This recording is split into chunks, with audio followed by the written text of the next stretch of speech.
Hello?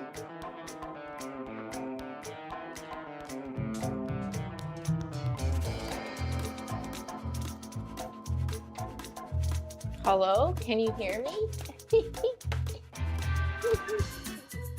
Hold on, I gotta pull up chat on this computer.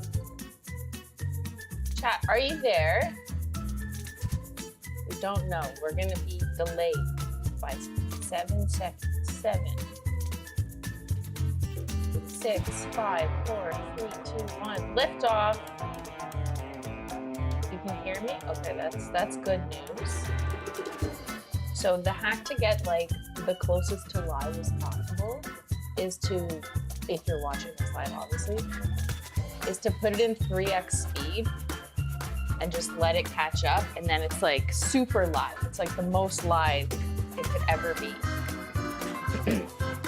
So I just did that to myself on another computer that isn't the same computer I'm streaming on.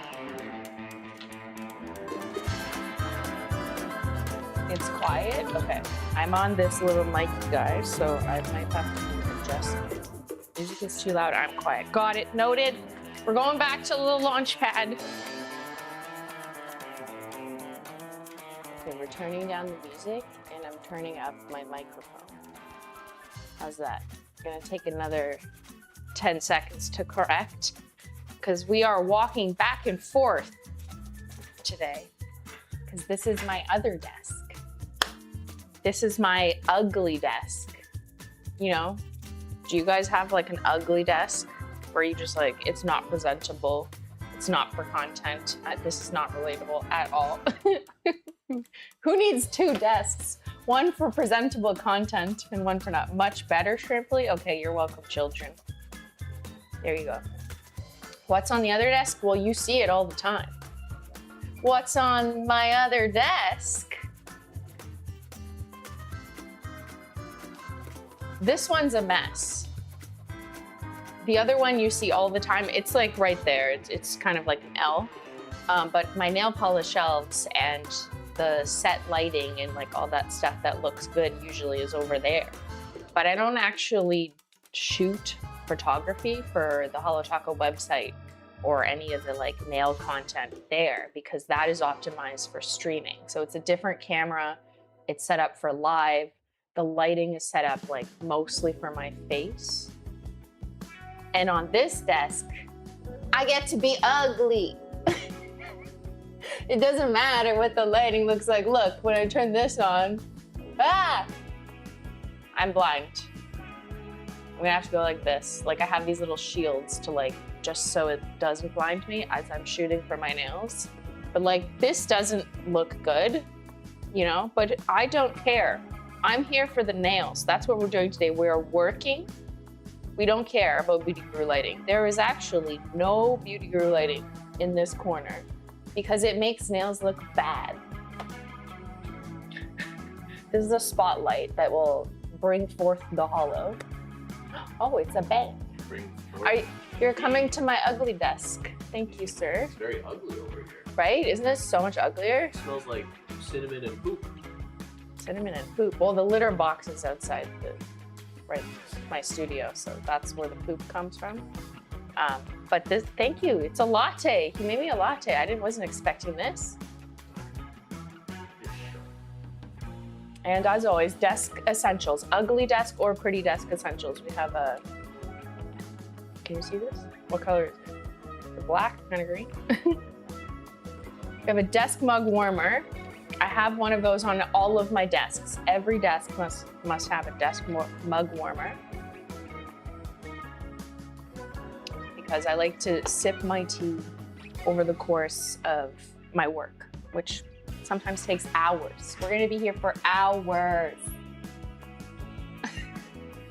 Can't see. Ugly is beautiful. I mean, you saw the oat garbage collection, exactly. Why is my screen green?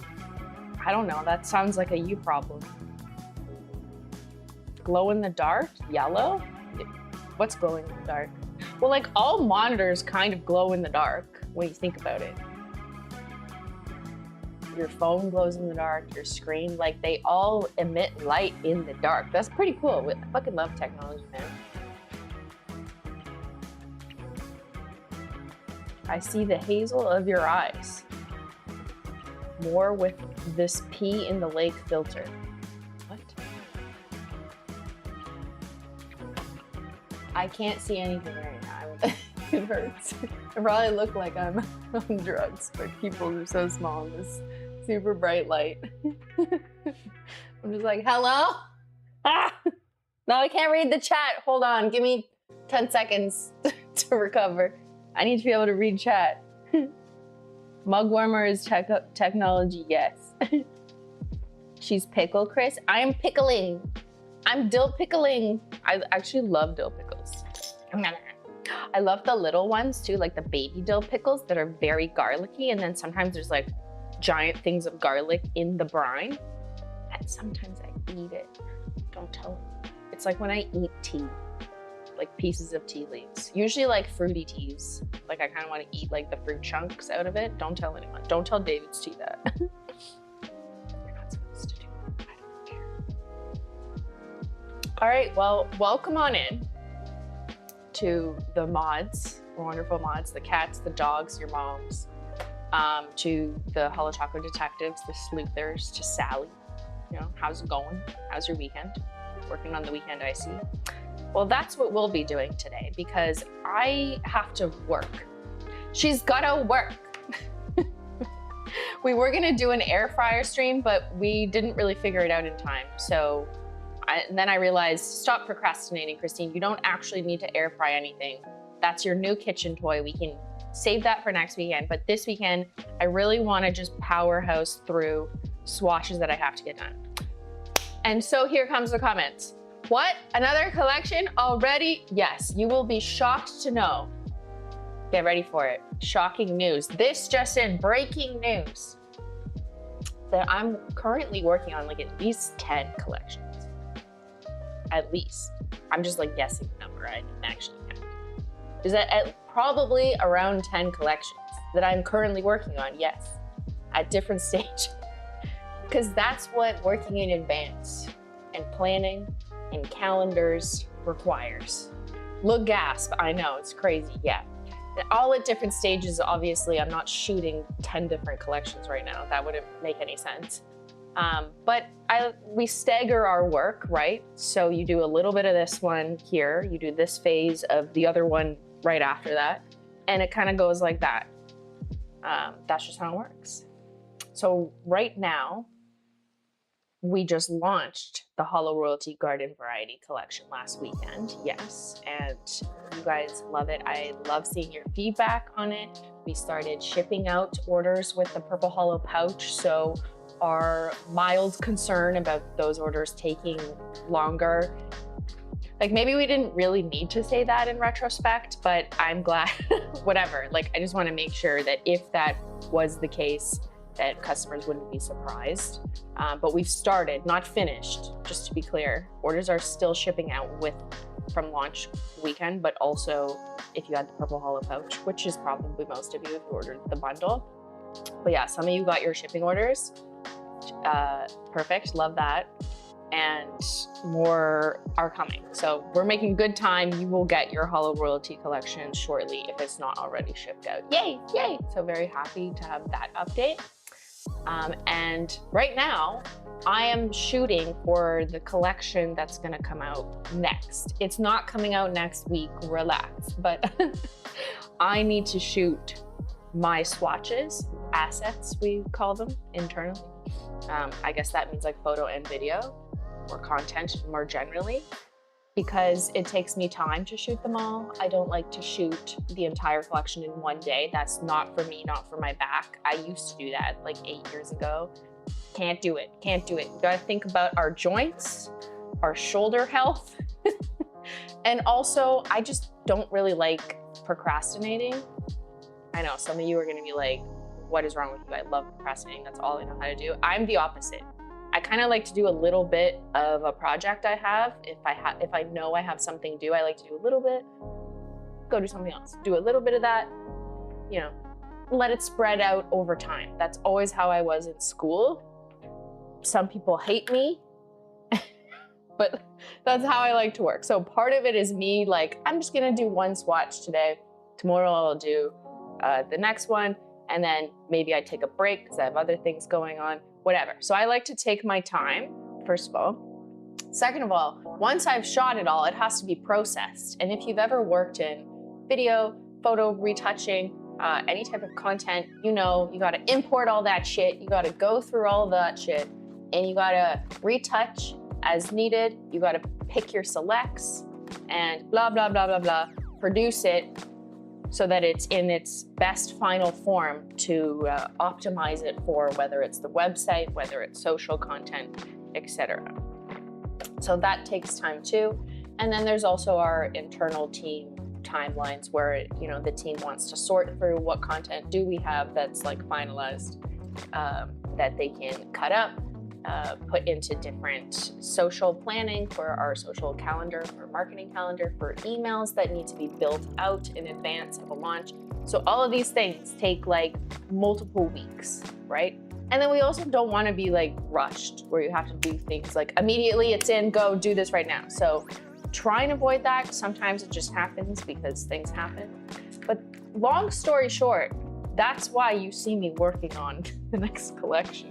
So for you, it seems really soon, but for us, it's like, I could have been doing this last week. I probably should have started. I did start actually. I finished the macro nails. So I do those separately. I do the macro nails, like just with the one finger shot, and then I switch the camera and then do all the full hands. So I actually end up painting the shades twice for that reason, but that's just the method I found works. Excuse me, works best for me. Okay, now I look at your super chats after my little TED talk there. Hello, Christine. Is there a polish release in May? What month is it? It's May. Is it May? I don't even, hold on. I need to look at my calendar. Yes, it is May. Hi, Simply. Quick question. Are there any plans to restock the matte black pouch? No. Yeah. And that wasn't supposed to be me announcing anything. It's just one of those things. Excuse me. Sorry, I tried to cover that so you didn't hear that.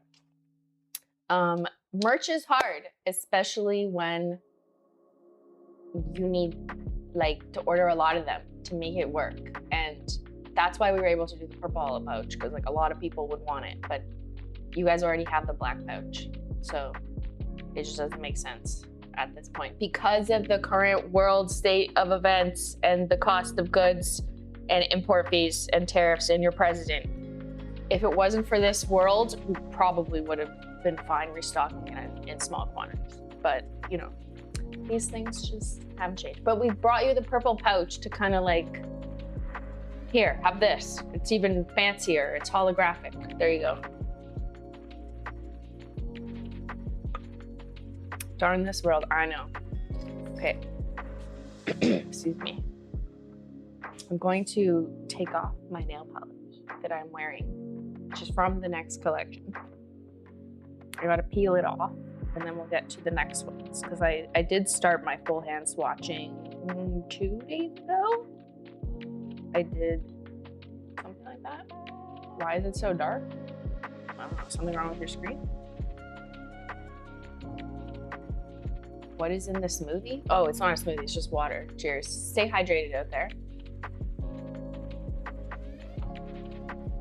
I got water and I got tea. And I just ate some turkey. In case you wanted to know. It's a fun fact. You're like a lady. Close-up peeling? No, I don't have the macro camera here is optimized for shooting, not live streaming.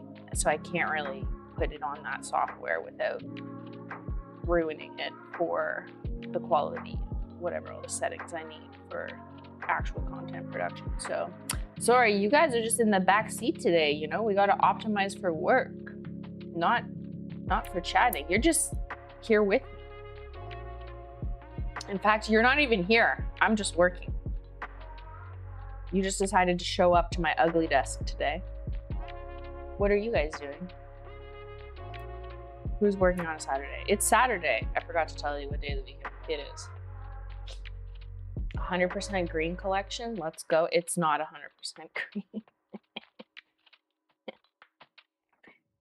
It's like 1 and a little bit if you think something is green. I don't know. Like everyone likes to fight over this, so I never know anymore. I'm just gonna, what if I just stop describing colors and just let you guys say what it is, and then there's like 18 different takes of what color it is, and I was like, yeah, no one can make up their mind anymore. What are we gonna do? Why are we underwater? What is in your water? I have questions. Is your water okay? I don't know if you should drink your water.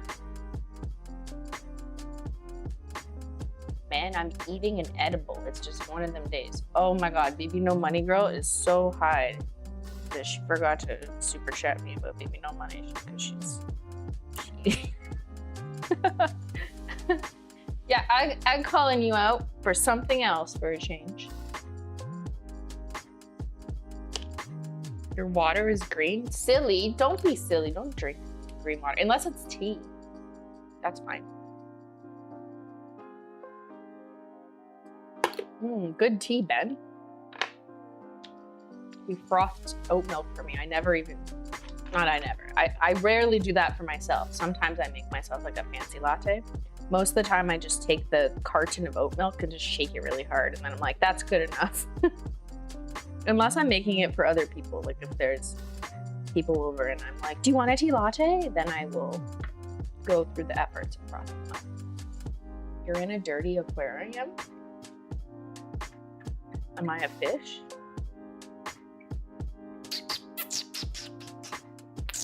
What sound does a fish make? I don't even know. Fish don't make sound, do they?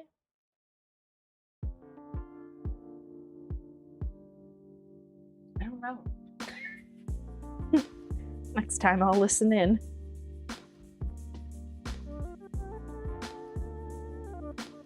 You're drinking matcha? Blub, blub, blub? Is that what they sound? Oh yeah, when they're like sucking in water. Are they drinking water while they're swimming? I don't know. Do fish need to stay hydrated? What sound does a shrimp make? I meant one of them days like Mary J. Blige PMS. Ah, yes. Got it. Okay, thank you. Give me no money, girl.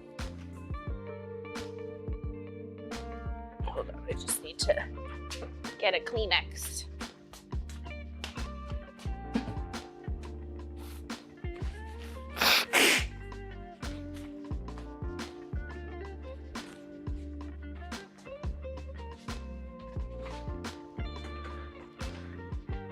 That's what you hear scuba diving. I have never scuba dived, and I probably never will. Here, I'll put this back. Ah! I can't see it there. I don't think I will ever go scuba diving. I'm way too scared. Like, scuba diving or those helmets where you can like breathe in them and there's no water and you walk on the ocean floor. Absolutely fuck no. Will never catch me doing something with that terrifying. That's some fear factor shit. I'm not into it.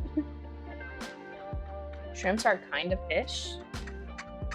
They are, but they're just like cute. They're just like shrimp and whatever.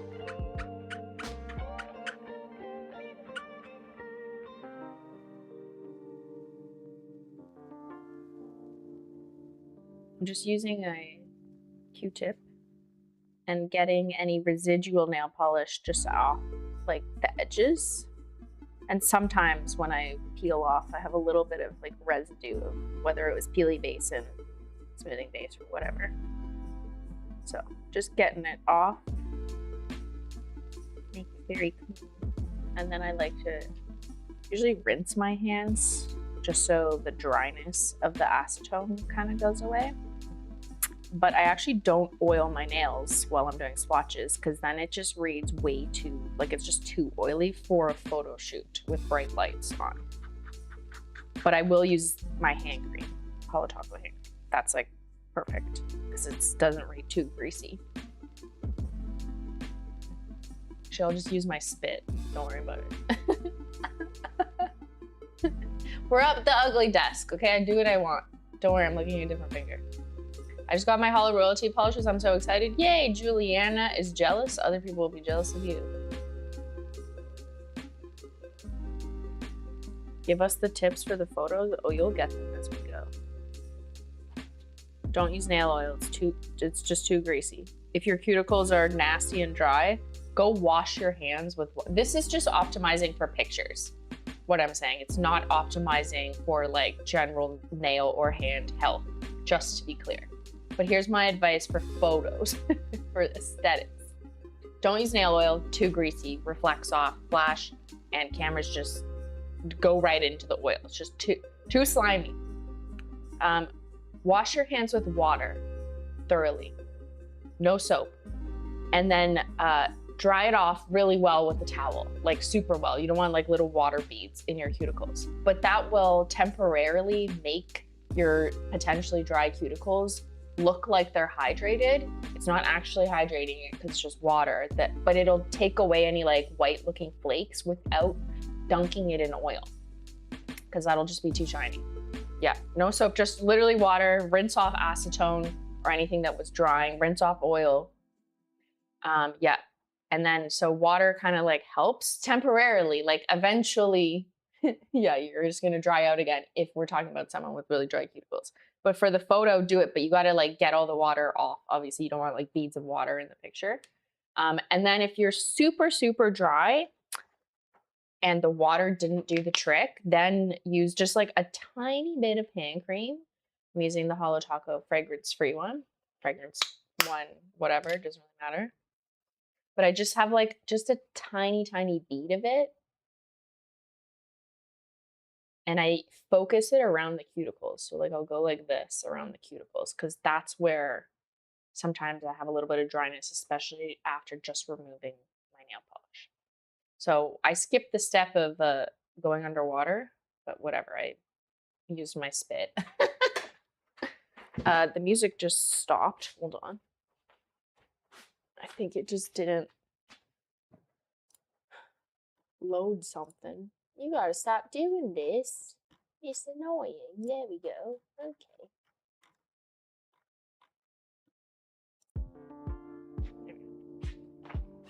We need our chill lo-fi back. Is anyone shocked at my saliva? Your hand cream is so legit, right? That's why I made it, so I can take pictures. I'm lazy, so I always have a glass of water at my desk and use a brush to paint the water on my cuticles. Yeah, that's basically the same thing I was saying is like washing your hands. So I could have just done that, but whatever. I'm even lazier. See, like right now I have like a tiny, it's not quite a hangnail. It's just like a little piece of skin on the side.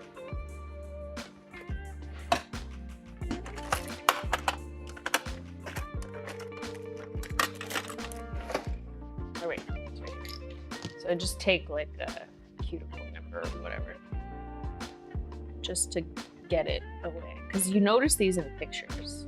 Like you may not notice it normally. Like I wouldn't care this detailed, but for close-up pictures.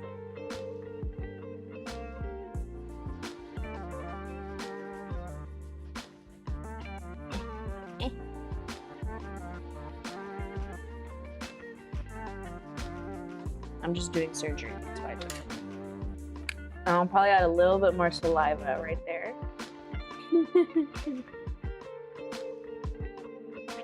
All right, we're not filing our nails, just not necessary right now, although they are getting long. But I do have like some gunk under them. I'm just gently kind of using the cuticle pusher tool to get out some, what even is it? Like dirt, lint, who knows? Eggs, could be my hard-boiled egg. Simply is nasty.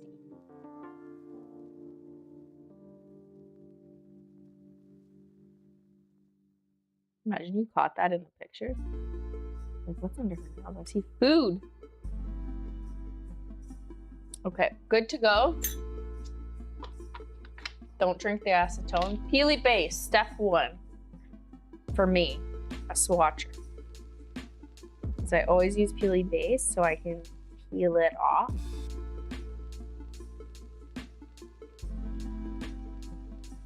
My peelies definitely don't come off like one clean, solid pop when I'm swatching.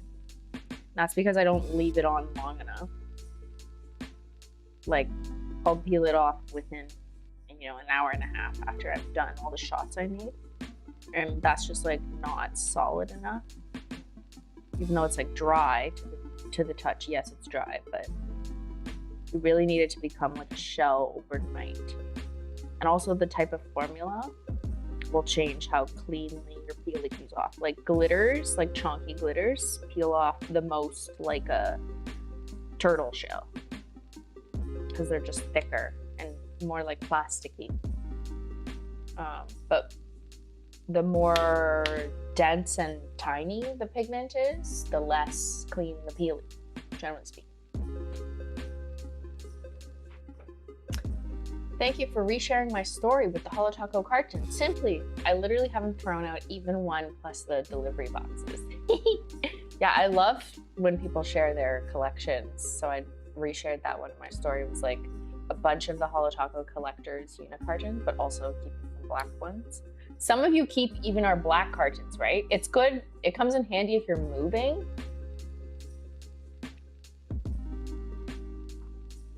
If you have the patience to put everything back in a carton, assuming you uncartoned it. But if you just don't like having too much stuff in your house and you don't like collecting, I've seen what people do is like a compromise. Like they don't keep the black generic unit cartons, but they do keep the limited edition ones that are all like custom or have a different design, which I think is fun because then you can have like a little memory of every one of those, because those we don't do all the time. And those don't take up too much space, I guess. You can, I've seen people fold them down too, but I'm a displayer. Like I like to display things rather than keep them and put them away, if that makes sense. So I'd want to keep them intact. And like on my shelves, I put the fancy cartons behind the polish so that they kind of stay together. Finally tried HG last night to get good wear before the new one is delivered. I love the picnic collection so much too. I've been wearing it since I got it. Yay! I need a whole room for my HOLO THERE stuff now. Yeah, say less. I need like 3 rooms. That's all my prototypes right there. You can see, actually right in the corner, you can see the very end, like the far corner of the screen. You can see the very end of my presentation, like desk shelves. And then down here a little bit where it's like messier, or my arm was just blocking. That's the prototype, like IKEA shelves. That's not a pretty display over there. It's just like random. Not random, it's organized, but it's not like nicely lined up like my good shelves. They're just like in the black HOLO THERE shipping cartons. I keep them as like little, like a basket, and then I write on the side so I can just like pull it in and out. Oh, Baby No Money Girl withdrew. I can't read it. Where'd it go?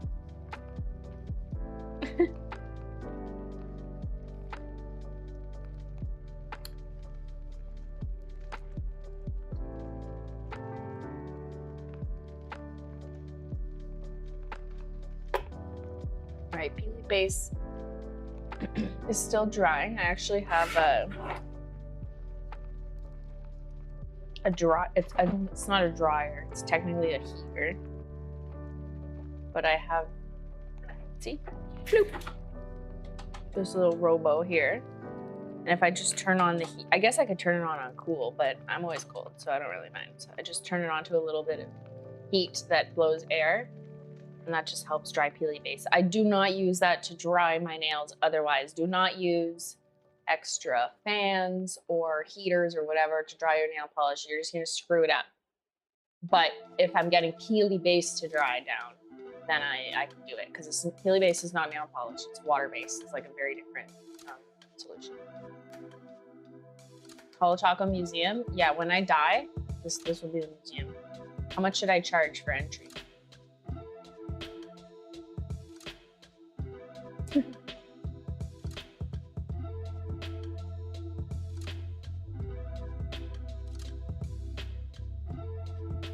I keep all of my cartons. I have them organized in small totes. They came in handy when I had to pack up my polishes when I remodeled my nail room a couple years ago. Yeah, it's much better to throw your nail cartons in your nail polishes in a carton. Like, it just gives it an extra layer so the glass isn't smacking against each other. But if that's too annoying to carton every single nail polish, like I'm guilty of that being too annoying for me. I left all the limited edition ones I put in a carton, but everything else I just threw on like packing paper, basically newspaper. Just did layers.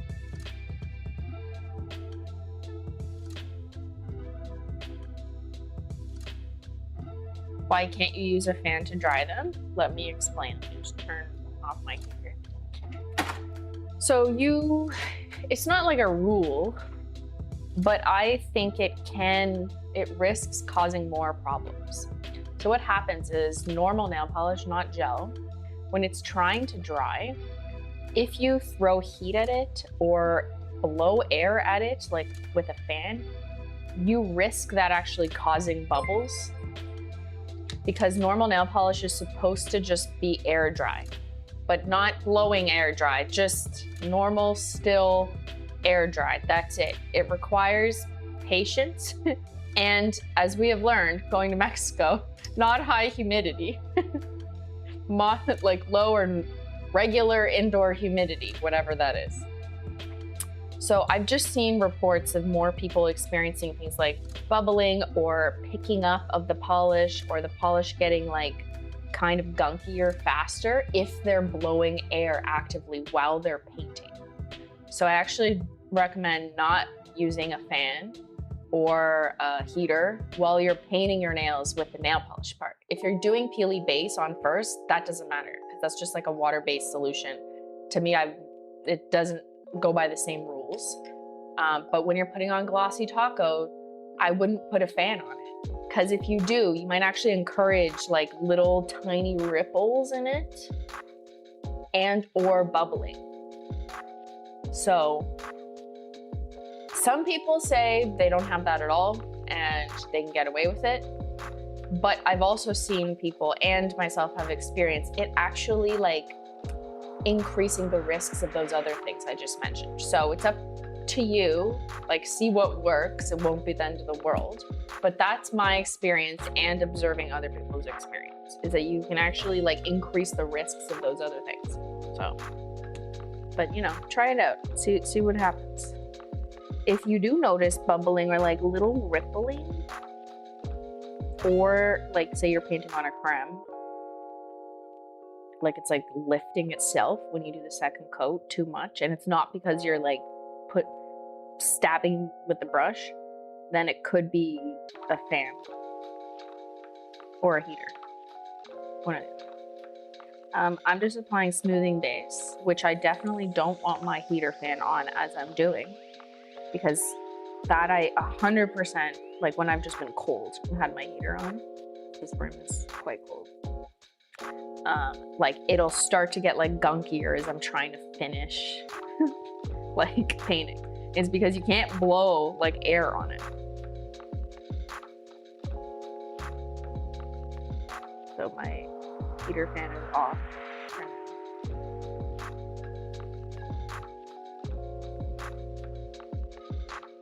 I tried painting my nails in the car with the AC on. It was awful. Yeah, that's probably like a proxy for what I'm describing. I use thinner coats to avoid bubbles now. Thinner coats, generally speaking, like irrespective of zoning in on one particular formula, should help reduce bubbling. So I'd rather do 3 thin coats, for example, of like a specialty formula than 2 thick coats, 100%. Same with the creme. Like, don't even try it to make that, I don't know, yellow creme opaque in 1 coat. Don't even try. Just stop. You're gonna get bubbles or like weird picking up unevenness. Just do a thin coat and then do another thin coat, and maybe even 3 if it's like a lighter shade and it's just what it requires to get full coverage in that color.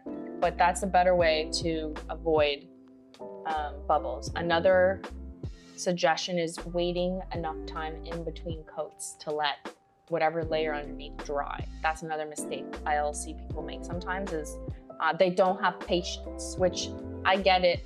I've seen that comment before. People say like, I don't have patience, I just want to use gel. And it's like, okay, I can't help you then. I don't know what to tell you. Painting your nails with regular nail polish is a patient art. Something that maybe you could take the time to, like, I don't know, reflect or meditate or not doom scroll or whatever. You can watch something in between, like what I'm doing right now, watching chat. I usually throw on a stream. I am a stream. Hey, paint your nails right now. There you go. You can watch me. But like, see how I'm taking my time? Like, I'm not jumping in immediately on whatever polish. I mean, part of that is just because I'm distracted and talking to you. But like, I let smoothing base sit just a little. Like, she's got to sit. And same with between every coat. So when I do a swatch for the website, it takes me a good, like, we've done this before. Remember, we did a test where we timed how long does it actually take to paint your nails, one hand, and then we would multiply that by 2, right? Well, and if memory serves correct, it was 20 minutes per hand, right? Like, we did this one day, be like, what would I say is like a reasonable amount of time? Like, it's 20 minutes per hand, so 40 minutes. And that includes dry time. I'm not like painting for 40 minutes straight, but it's like enough dry time with a three coats of polish, whatever it was, like standard, and then a glossy taco. What does it take reasonably with patience and to do it well and carefully and not speed painting? It was 20 minutes per hand. Yeah, so like budget 40 minutes. And if you think you're like, want to be a hero and you're like, I could do it in half, I'm sure you could, but maybe it won't be as perfect. I don't know. Or maybe you're bubbling.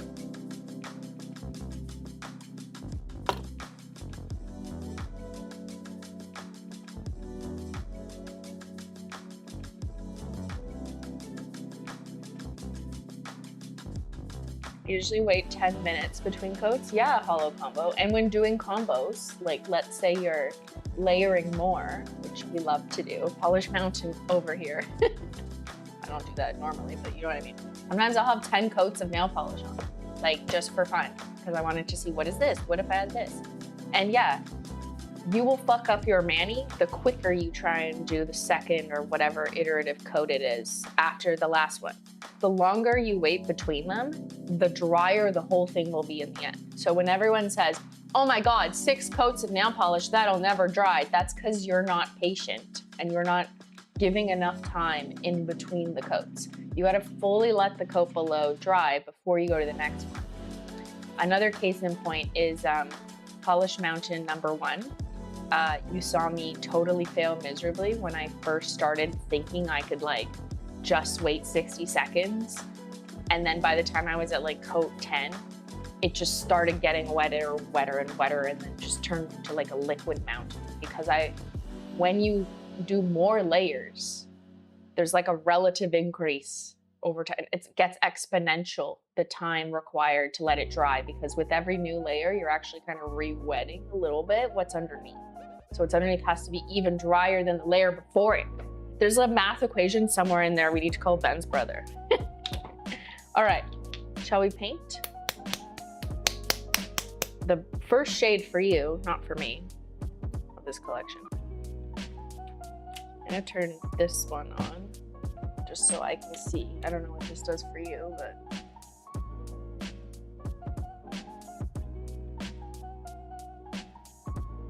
We learned so much from Polish Mountain, honestly. Like that wasn't even intentional. I just learned lessons.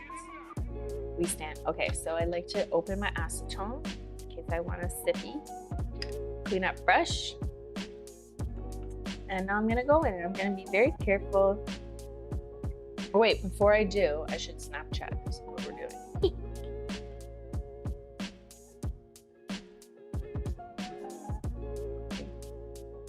My water's in the shot.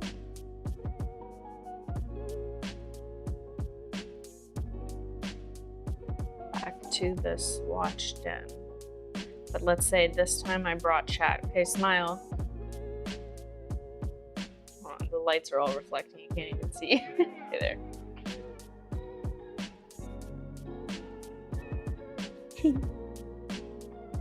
I'm waiting for it to catch up to me. Say hi, Snapchat.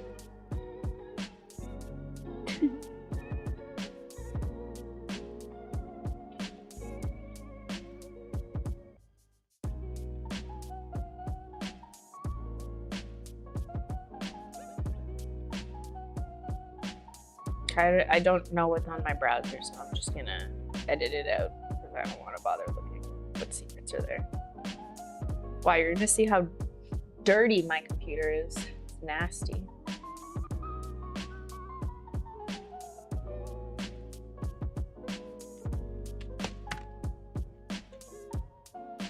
I only paint one hand at a time so I can still pee. Exactly. That is like the cheat code, to be real. I only paint one hand at the same time. I mean, no, one hand at a time. What was I saying? One hand at a time. That's it.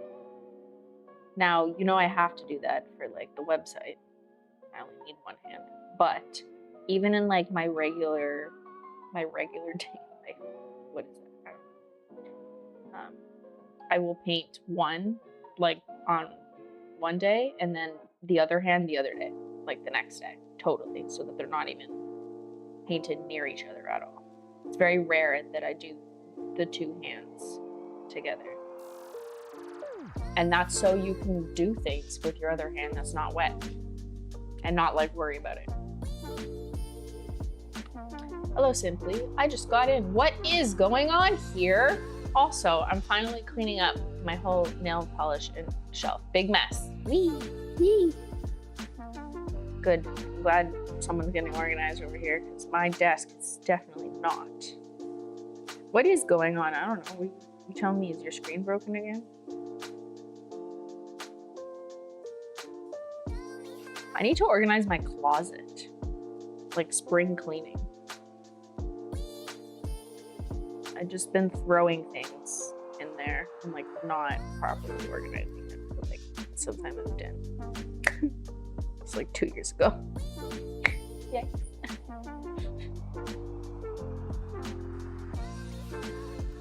Sometimes I run out of time to paint both of them. Yeah, see?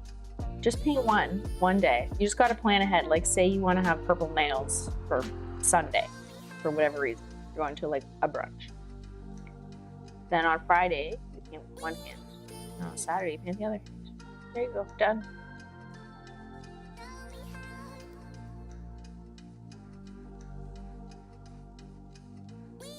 I guess you could also paint Saturday and Sunday, but I tend to do things the day before they're required. What am I submitting an essay? But even for like launch streams, I'll never be painting my hands. Maybe this is just niche in my role, but like HOLO Royalty collection that just launched on Saturday, I didn't paint my nails that morning. That would be insane. Because like, what if something happened? That's too much of a rush for me. So I paint my main, like the good hand, the night before. So Friday night, I would have painted it. And then Thursday day or night, I would have painted my other hand because that one's like less priority usually than the main hand. So I'm always painting like 2 days before.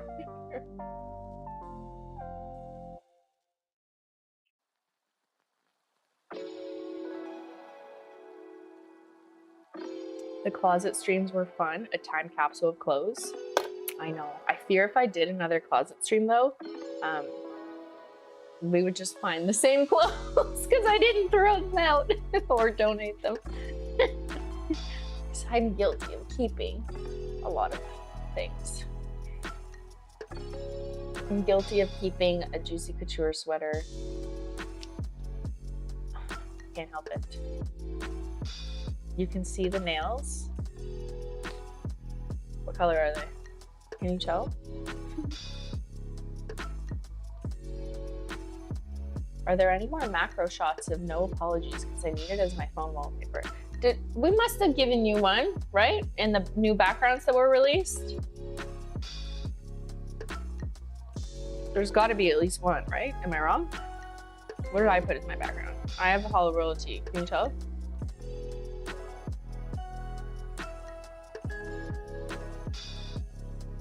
No, you can't really tell. Oh, you can kind of tell. I did the mix of HOLO Royalty, the garden variety spill. No blowing. I just do that for like vibes.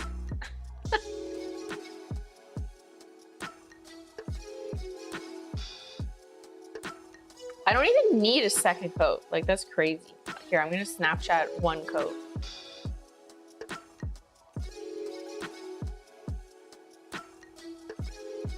I will do a second coat.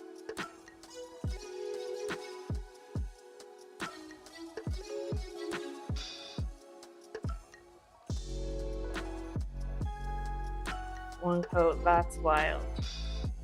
But we will do two for good measure.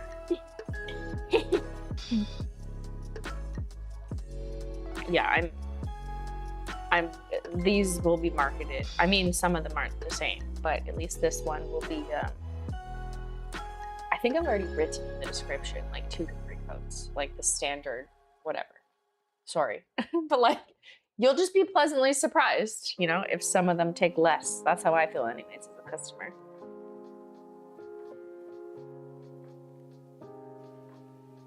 But for me, this second coat is more like making sure the edges are like perfectly rounded. It just gives me that second pass opportunity. My nails are super curvy, so sometimes it is hard to get berry on the side. And it just gives you that opportunity to clean up if there was one little spot. But this one could easily be like a one coat slap and done if you don't really care. Unofficially, of course. What's your favorite nail polish combo? Girl, I mean, like, don't ask me that. All of them. I don't know. You know what? Actually, I do have a favorite. I really like when you put an iridescent shimmer and a hollow, especially over a dark color. Like here, for example, Devil's Advocate, dark burgundy, freezer burn, contrasting shimmer. It makes it look like blue iced chrome over top of like cranberry. It's fucking beautiful. But then scattered hollow taco or flaky hollow taco, just to like add some dusting of rainbows. That's a really good example of the type of combo I like. So like a contrasting shimmer that is contrasted with whatever base you put it on. So that's like an example of what I like. That's my vibe.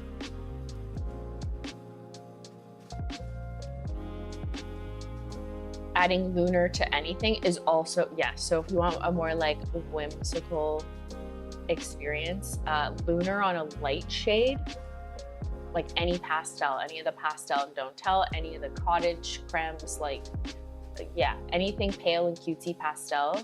Oh my God, lunar unicorn skin. Put on like 2 coats of it too if you really want to amp it up. It's absolutely stunning. Did I paint this finger? I think so. Just the thumb.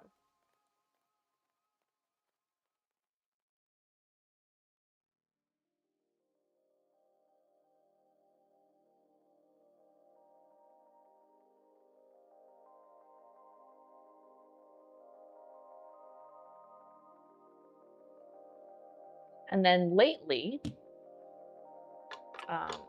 having fun with different shapes or different like weird tacos, let's say, different toppers has been fun. Like ever since Shooting Star Taco, you know, we started experimenting with like, oh, different shapes. So stars, hearts, flowers. Maybe I said that in the wrong order because cottagecore came first, whatever. Or just like a weird different color instead of everything just being like silver holographic or whatever, you know, or iridescent. Because we've done a lot of that with unicorn skin, so it would have to be like more unique, I guess, or a different blend. But yeah, introducing like a unique topper that would really speak to like some people, but maybe not everyone, I'm still down.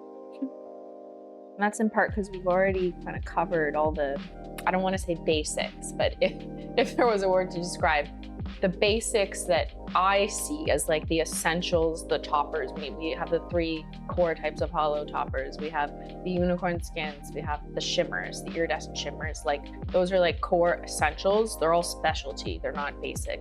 Don't get it twisted. Staples, yeah, exactly. But like, let's do some weird ones. Like eggs. No, not like eggs. The team did not agree. Like the topper in the thumbnail? What topper in the thumbnail? What are you talking about? What thumbnail? I just painted my thumbnail. Okay, we're done with this shade. I just gotta put glossy taco and then everyone needs to shut up while I shoot. So here's my professionalism. I turn on my iPhone flash, okay? I drain the battery so hard when I do these sit-down sessions. I'm gonna turn this on. Oh, no SD card inserted. Let's put it back in. Imagine shooting and like I didn't record anything. That's happened to me before, not with this, because this camera tells you when there's no SD card in, but like at my main desk when I was taking like face shots for a thumbnail, that stupid, whatever Canon camera that one is, it let me take like 50 different pictures without telling me that there was no SD card in. So when I went back to the camera, I was like, fuck off. I have to redo all of them. Anyways, some of you will be like, oh my God, that would be the worst. This camera tells me though, so I appreciate this old ass Nikon. It's my bestie. Nail art, mom. A week from now, we'll be hosting 15 friends who found each other through your brand and its community. I just wanted to say thank you for bringing people together around the world together. RHT Collabs. Like in real life, you're hosting people in real life? Or you mean like an Instagram collab, which both are cool, but I'm just looking for clarification. Like, are you guys getting together? You're gonna like have tea together? Aw, I hope so. That's so fun. I kind of want to read that. Okay, but I got to paint the glossy toggle one. First, let me just make sure my lights are all. So do this, do this, do this, do this. Okay.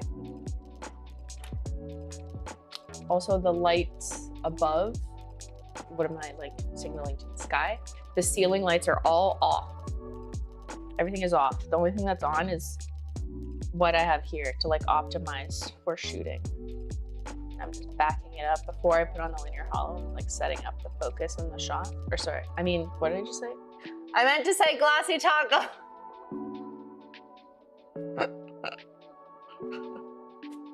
She said nothing.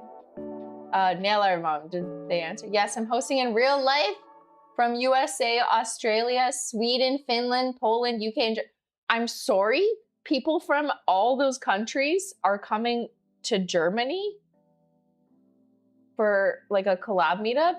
That's incredible. That's amazing. You guys are doing like a meet and greet. That's so fun. I love that for you guys. You paint your nails in person. You can see each other's curvy nails in real life. We talk about how to avoid bubbles.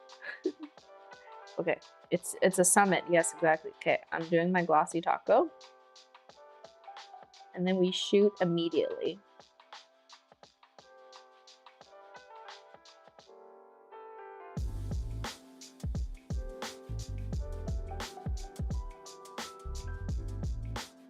Nice and thick and glossy. Oh yeah. Glossy taco really makes this formula pop. It's like, pow. Wow.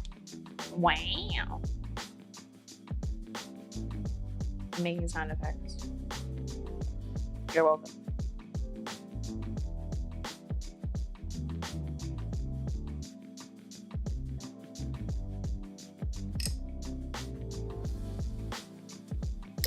All right, quick.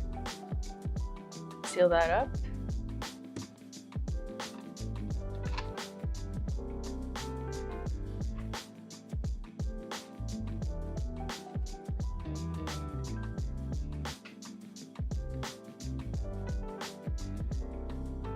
Okay, we roll video first. Yes, I know this looks very uncomfortable. Everyone here say, oh my God, you're gonna ruin your back. I know.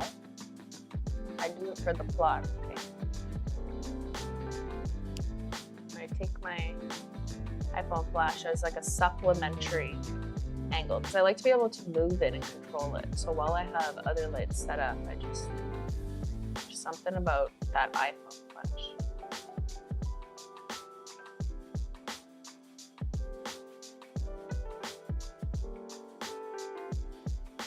Oh yeah, she's popping. Okay. Now we do photos.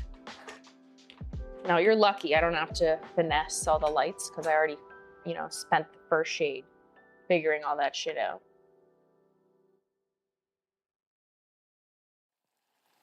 But that's usually what takes a long time about swatching. With swatching is like figuring out the lighting. But I already know. Now I just have to rinse and repeat. Well, no rinsing, but peel and repeat. That's the sound of the shutter release. It's my right thumb is what's pressing it.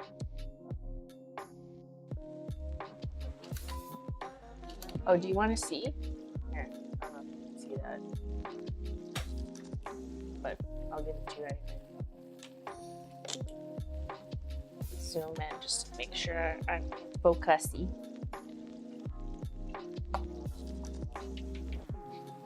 The lights are so bright it makes your hand disappear? Yeah, well, it's not disappeared for the real shot, trust.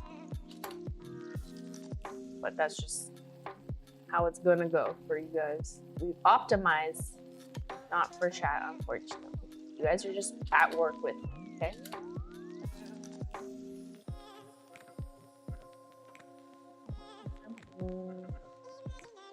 Do that.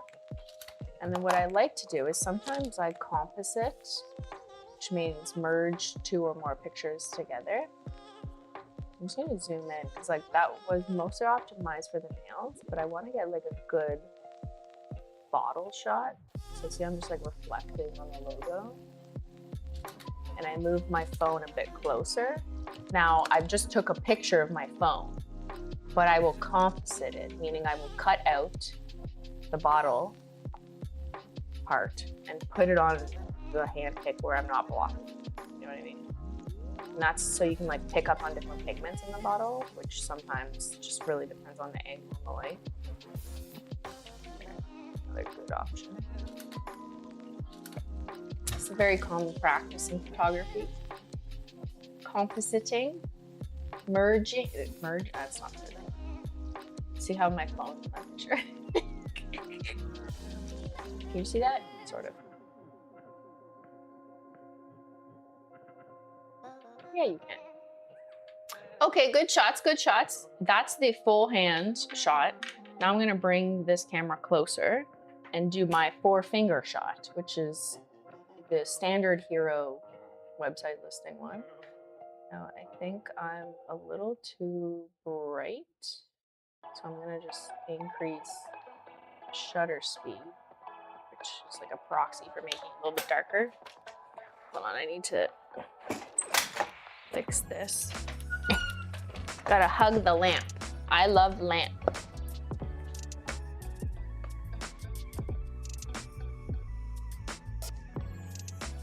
Oh, let's do video first. Got my iPhone and go. Let's make it a little blurry. Yeah, use that in a teaser.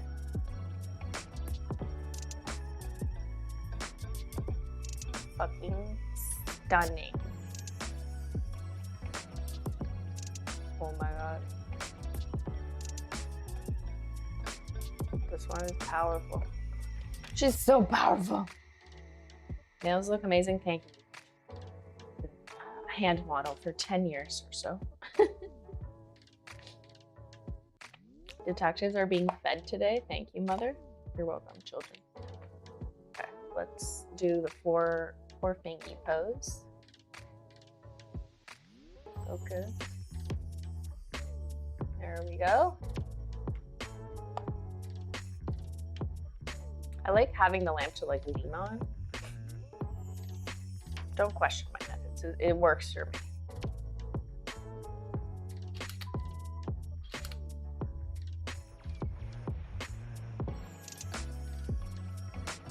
Everyone needs a hobby.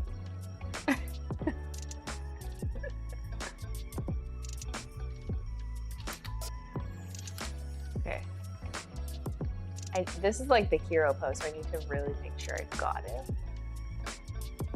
Do slightly different.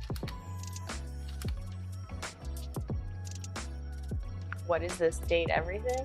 Yes, I'm dating my lamp right now. Oh. If I put the iPhone flash up there, I get the other kind of hidden pigment pop. Oh.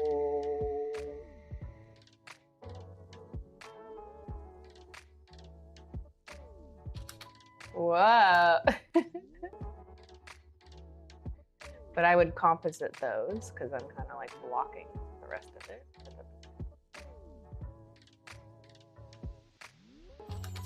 A girl needs options because I'm not gonna go back and reshoot it. So now let me get the bottle. I optimize the bottle. For that, I just like to get a little bit closer. See where it popped. Oh, there.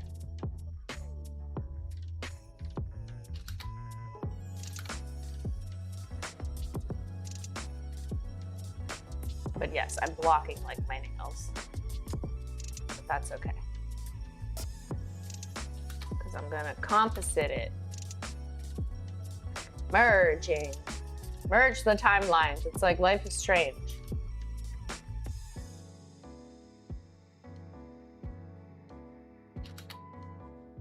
Beautiful. Now just make sure, so like I'll zoom in and be like, crispy. Oh yeah, crispy. I'm gonna getting very excited. Okay. Now we do this hand fluttering pose. I don't know when I started to do this. I didn't always do this pose. It's just for video, not extra pictures. That's all the pictures that I'll do because too many pictures means too much processing. Video is a little easier. You just apply the same color filter. I find pictures are harder. So there we go. Just a little fluttering. You can see the special effects when I kind of like blur it. Stunning. Okay. And then I back up the camera, back up, back it up. Beep, beep. And now we show the shade name. Will you be able to read this far? Probably not. Do you even know how to read, bruh? That's the shade name shot. I'm recording. This is just for video, and then I usually like illuminate the bottom with my phone because like I can't really put a lamp down there. It's just too annoying. It's easier to go like this. Good. Oh yes.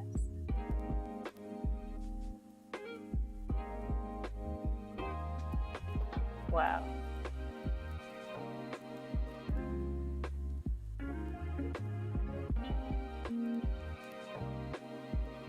What a good shade name, dude. I like this name.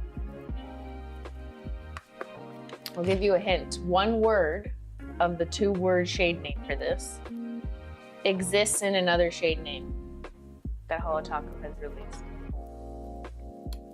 But like, that's just gonna happen. Like, I can't avoid that, you know? There's just some good words.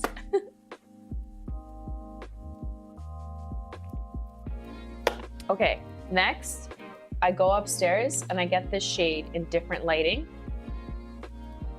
on my other phone because I still use my iPhone 12 instead of the, what is this, the 17?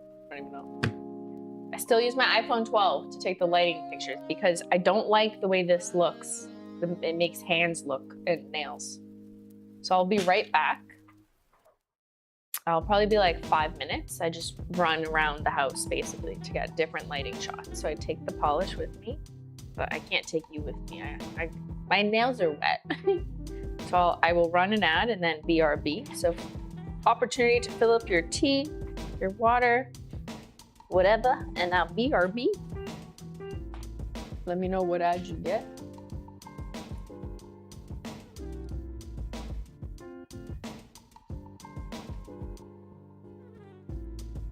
I suppose I could still talk to you. Yeah, I could still talk to you. All right, we're going upstairs. I'll just narrate what I'm doing. Simply the narrator.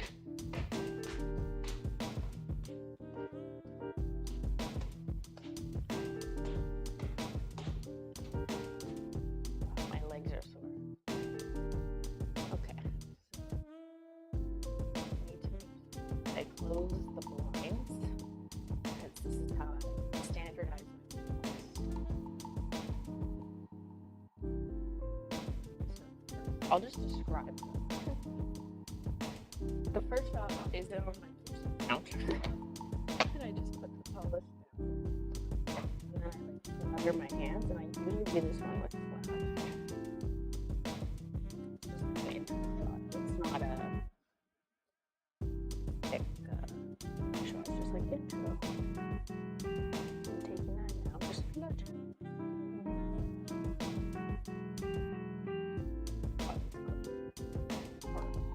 I delete it.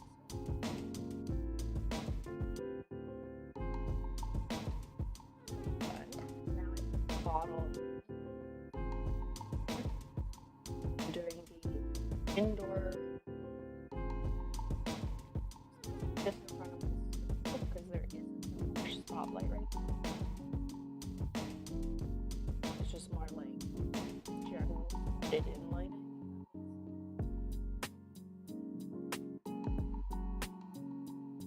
Okay, done. And I take my a specific spot in the kitchen. Looks like a glass white. That indoor spot. Ooh.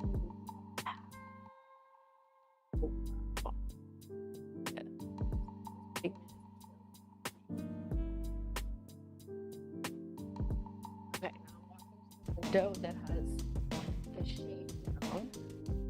Now, when I can't go outside or it's winter, which is like here, and it's cold, right now it's cold, is I just mimic by staying inside. I put down like a blind that has like a cast, right? So it kind of looks like I'm in the shade. I mean, it is still like outside,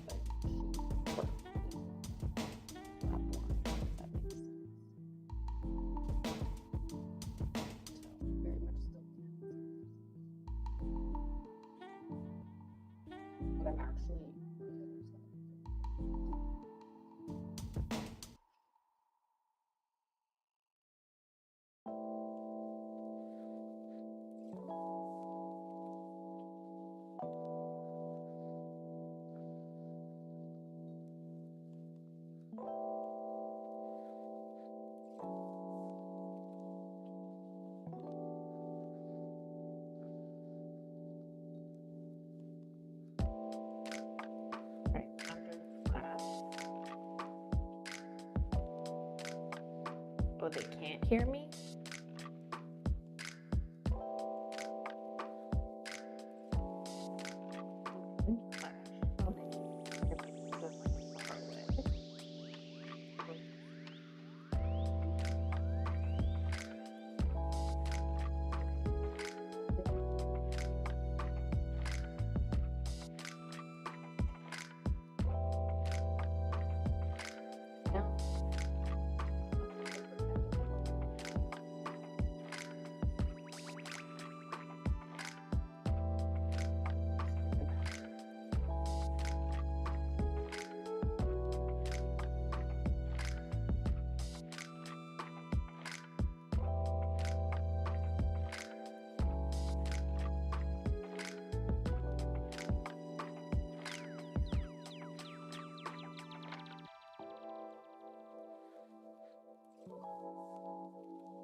Okay, I'm coming back.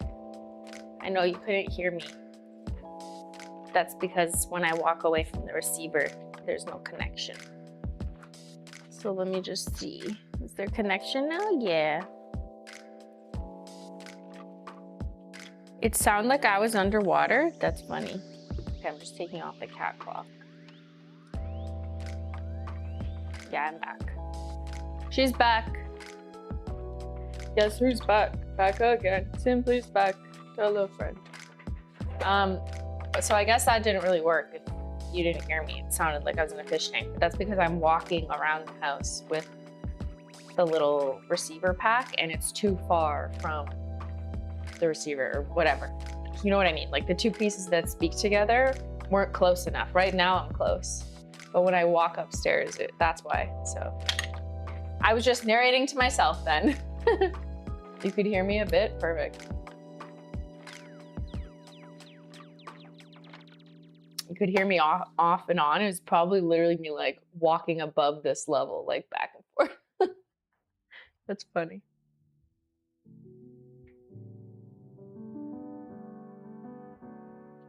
Feels like we're spies trying to decode you. It's inaudible ASMR. The young ones heard it all. It sounded like a ghost track. Oh my lord. Maybe I am haunted. All right, we're good to take this off and do the next swatch. I always reflect, I'm like, wait, did I get everything? Like, I think so. But it always freaks me out because I can't really go back. Now, I could put the hypothetical topper on this one, but I'm trying not to do that with every single shade because then it just like takes me longer and it's not really necessary. So I already put the topper on what I consider the hero shade for this collection, and that's subjective, but what we mean, like the Team by Hero shade, it usually means not necessarily what we forecast is what the bestseller is, although sometimes that dictates the quote unquote hero. But other times it's like, what is the anchor color of the collection, or the color that we're gonna focus on the most, whether that's represented in backgrounds, graphics, or whatever. And some of that is just like, it helps represent the vibe the best, even if it's not gonna be a hero seller.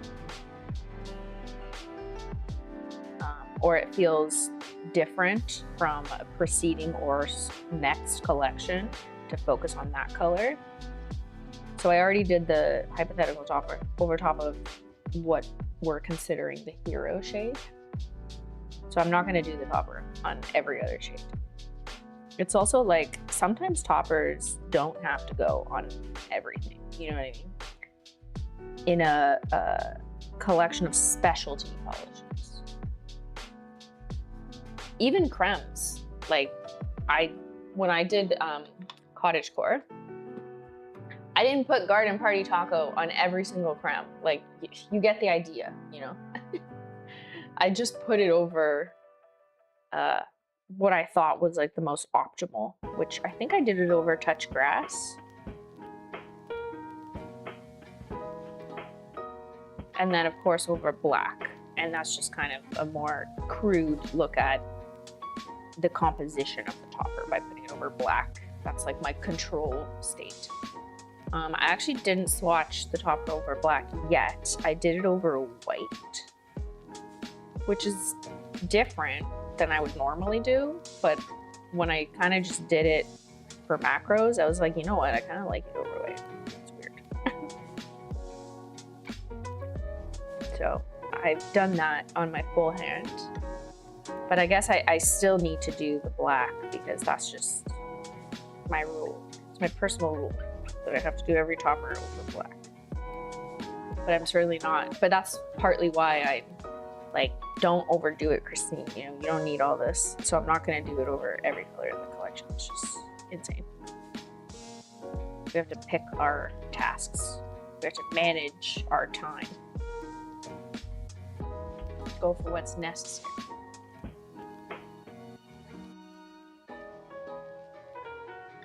Are you guys trying to decode what the topper is based on what I stated?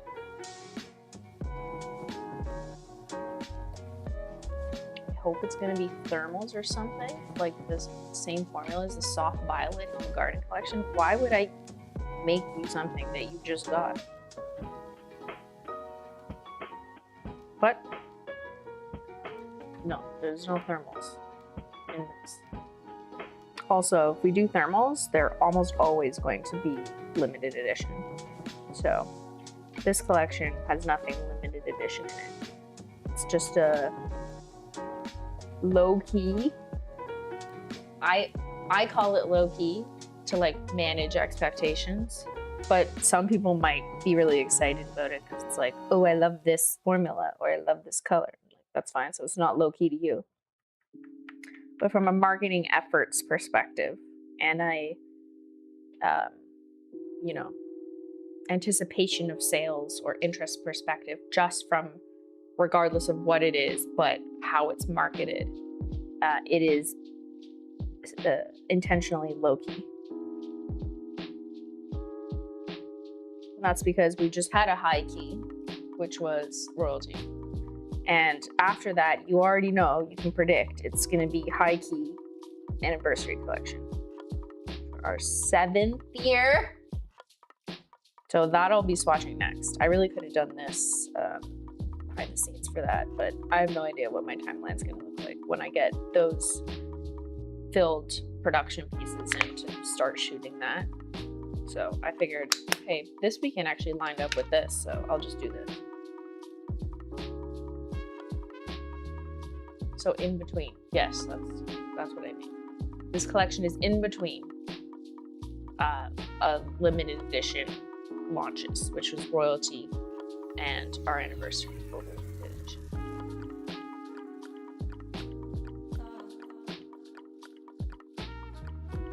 Moderate key, yeah.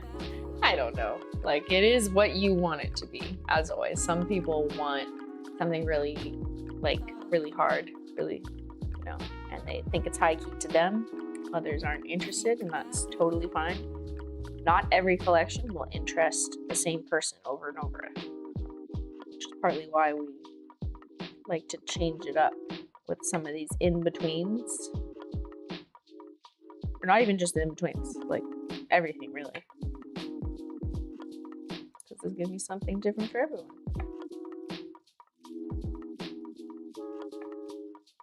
Eventually.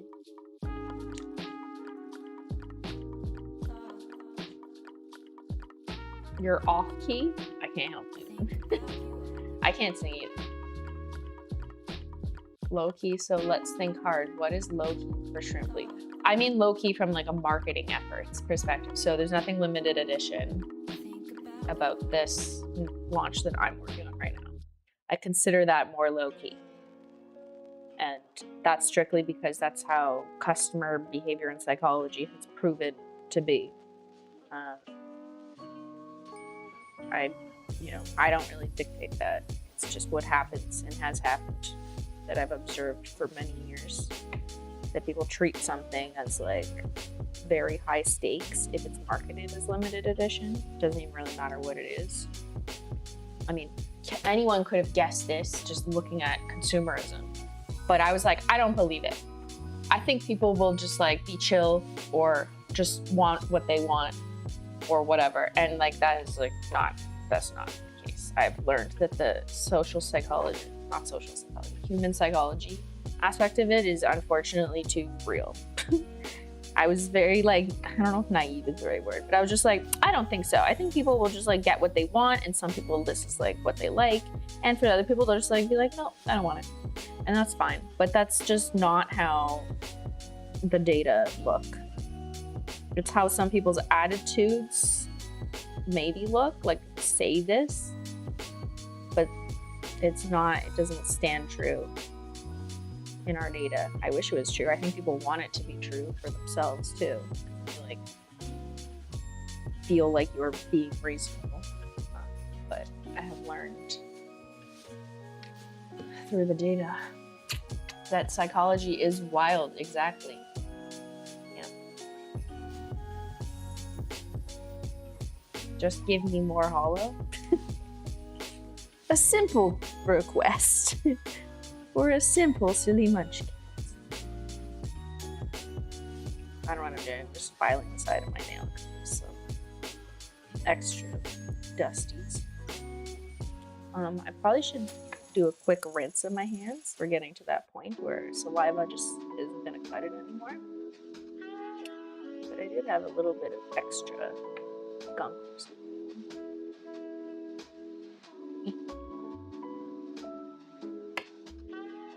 So anyways, what I was saying was we intentionally have not every collection limited edition, right?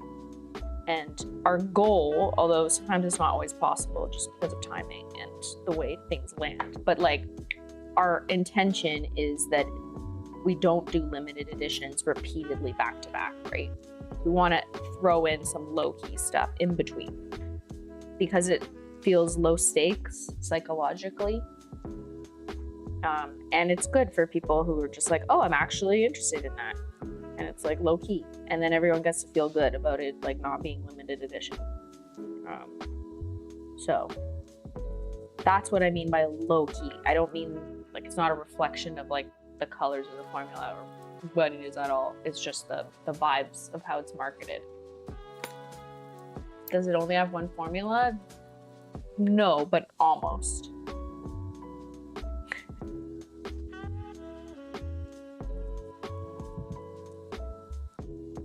Somewhat of a mix, but not full mix.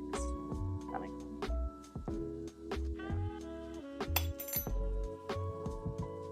The high pressure stops working if it's all the time. Absolutely, yeah. Like if all of your launches are limited edition, yeah, it's just. I mean, some brands do that. It's part of their strategy. I don't know.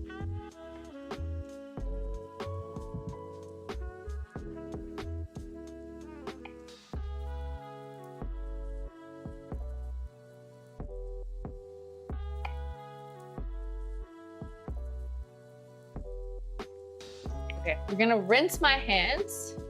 I think it was already confirmed it is not a Saturday launch. Correct. It is not a Saturday live launch. In part, intentionally, to force the feeling of it's, guys, everyone calm down, it's low-key.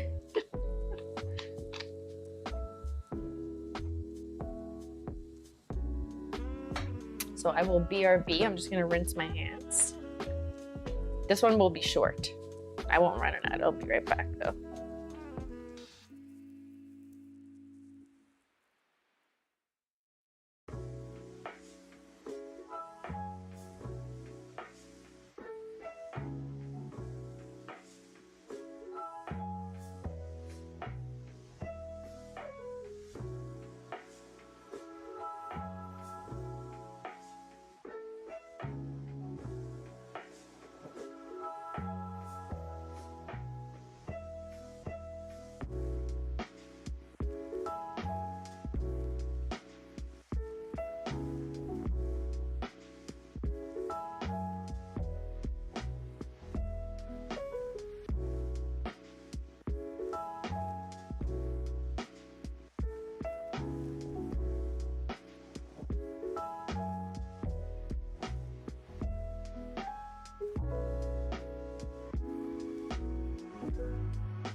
We're back. We're back.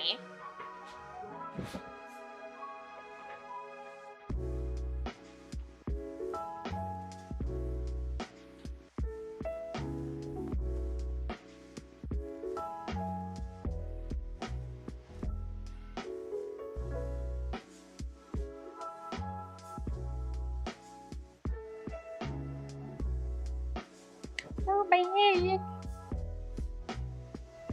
Who's cleaning? Is anyone cleaning right now? I really need to clean, but I keep putting that off because I'd rather get this type of stuff done. Maybe tomorrow I'll clean? I don't know. But tomorrow I gotta process all this footage. I also can't stop scraping the side of my nail.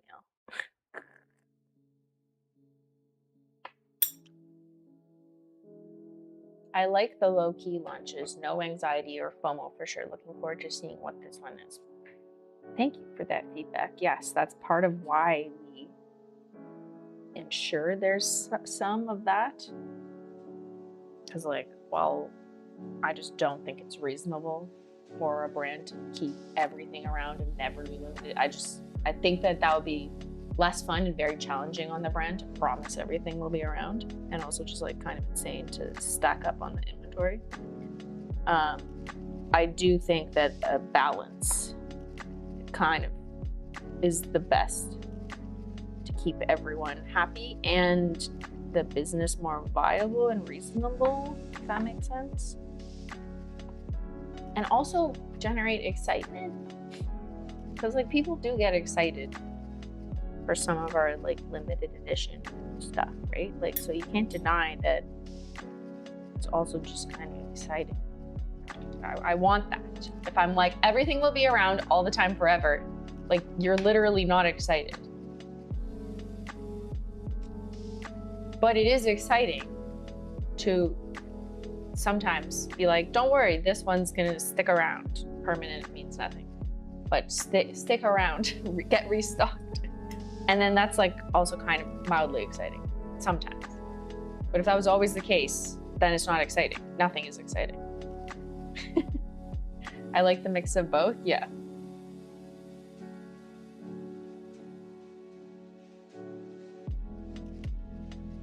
You do need a mix. The anniversary is usually my most anticipated. Ooh.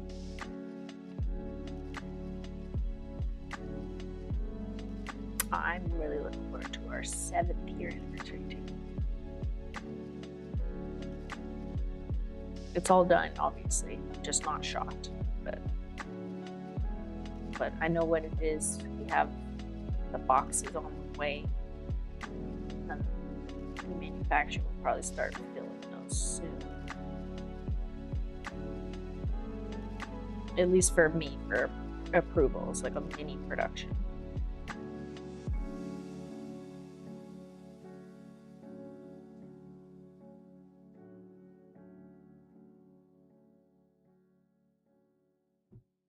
Okay, we've got Peely base on.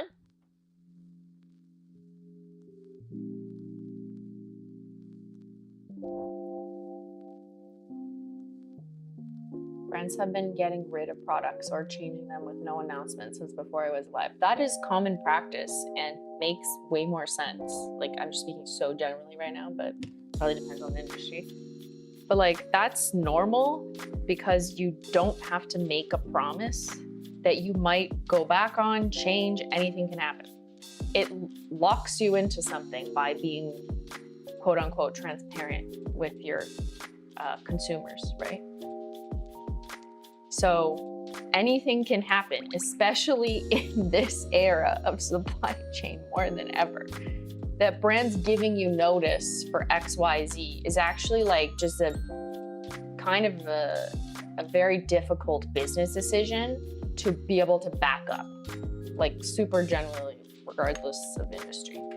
Obviously, sometimes this doesn't always ring true, but it's just like makes it much harder. Because like, how much stock for how long? Like, no one fucking knows. I can never answer that question.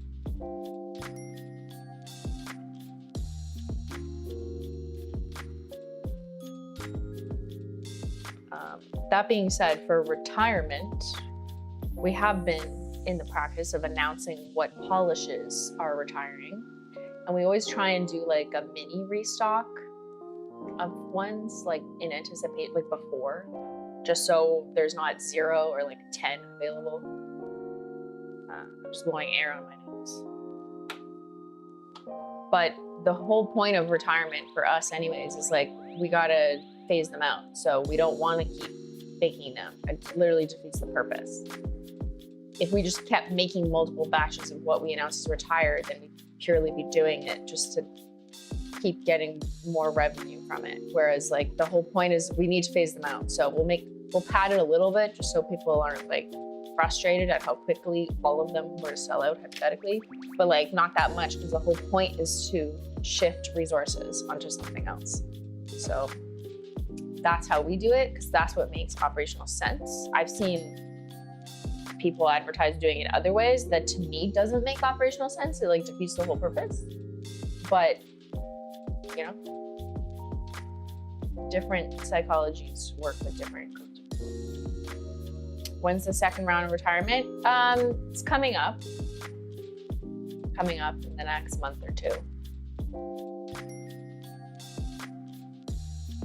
But I'm not planning on making that one like a quote unquote high key like launch stream thing, because I don't want to do that. I think that our annual sales review paired with retirement is like already a perfect fit. I love running through the data with you guys, but I think doing that more than once will cause more anxiety over retirement. And I just think like HOLO Taco needs to be able to have its way of announcing, oh, we're phasing these out, without it necessitating me, in essence, hyping it up more by doing a live version of it. So while I love the data and whatever, I just think like I have to kind of not always do that, or not increase the amount that I already do that when it comes to a factor that increases anxiety, right? So yeah, we're just gonna do like a HOLO Taco's announcing it. If you want it, you want it. If you don't, whatever, that's fine. But in January, I do plan on resuming like what I've done. But that's also because I pair it with like best sellers, worst sellers, and it's a little more fun and not just about retirement. So this is like, I have to think about it from like a psychological perspective. And I'm not wanting to add more stress, even though I get it, you want to hear about it, but you will through HOLO THERE. That's all. Because whenever I talk about something, it always unintentionally like emphasizes the feelings around it, even though like that's not always my intention. Some of you just want to hear it. So it's like a catch-22, is catch-22 the right saying? I don't know. We do love the data though.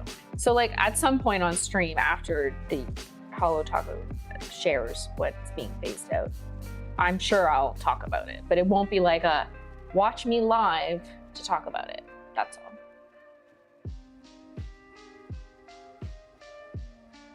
I understand the need and reasons for retirement, but I get sad that you feel you have to justify. Because we're obviously going to make noise about it, but it's in good faith fun, but it reads as bad. I know some of the feedback is like super fun. Like, we're so sad. Oh my God, I can't believe her justice. Like, I know you're kind of joking. Like, you're like being funny in my sense of humor way.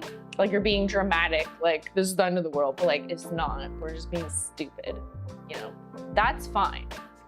And there's a tact, like it's hard sometimes to really know the tone, just if we're talking about like a comment, but like if we're being over dramatic with 17 emojis, it's probably someone being funny, which I love that. That's funny.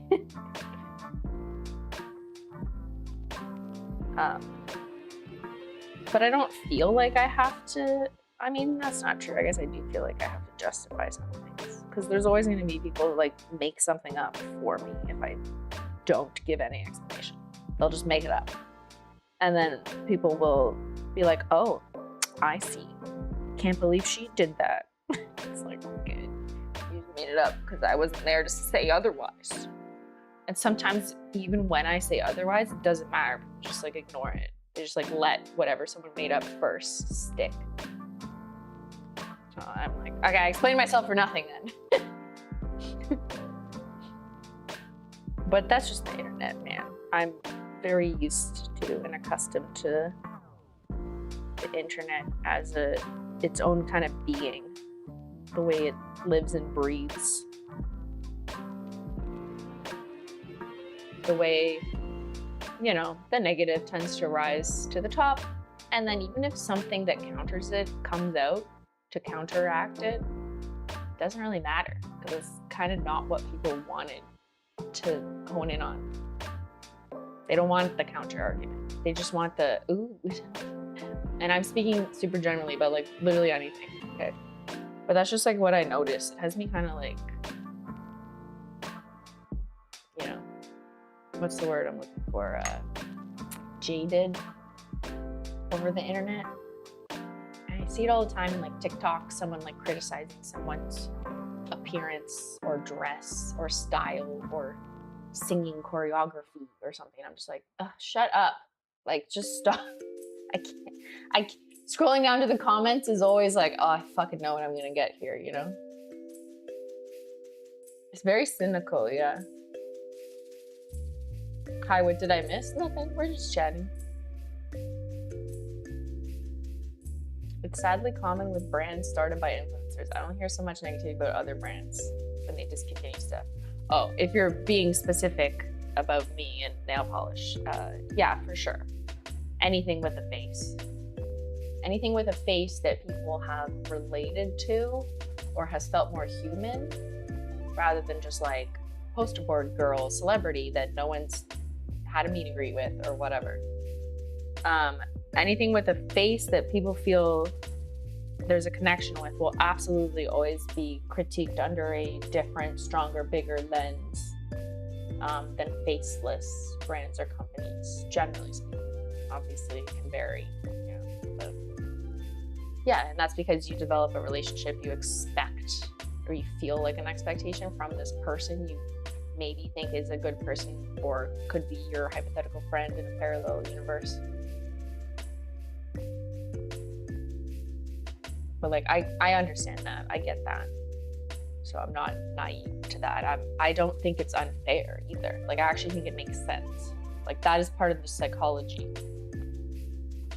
which is why I have to think 18 times longer and harder about our marketing psychology, because I know it's not just people buying nail polish. It's people listening and hearing about buying nail polish from me. That's different.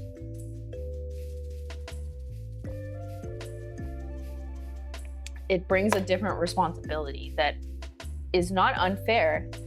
It's just part of, like, I guess it's just what comes with it. It's just like, yeah, this is, yeah, so. I don't know, I'm not explaining myself. It's a community, yeah. It's a trade-off, exactly. But I wouldn't have it any other way, because like, I've always been pretty uninterested or like not connected. Maybe this is just me. But like before HOLO Taco, like before any bias I could possibly have, I was kind of like, there was no one brand that I'm like, oh my God, I fucking love you. Like, I wouldn't ride for you on every launch. Like, yeah, okay, this was cool, that's fine, whatever. But because you don't have a face or something that I can connect to or relate to, beyond just like, that's a fun color, that's a cool collection, okay, next. Like, I never really did that for any singular brand. You know, like organically. But I think once nail or cosmetics, let's say cosmetics more generally, started having like faces attached to them, like personalities, not that every cosmetic brand has faces on them, but like personalities, then people did feel much more connected or attached to a brand. So I was aware of that going in,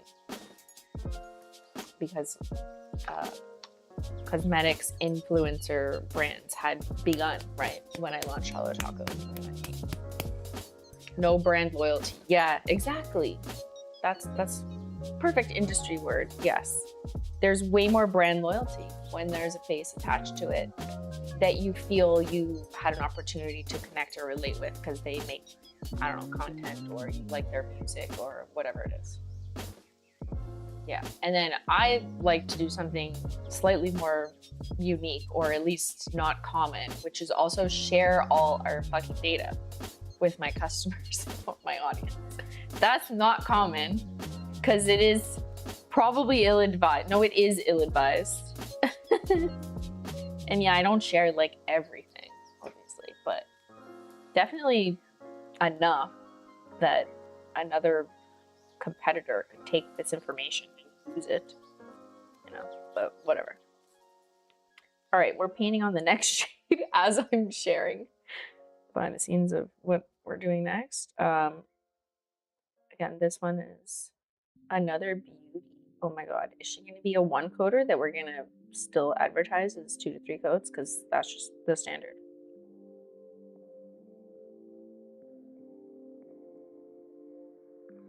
Ooh, this one is so lush. It's very lush light. Zara Larson.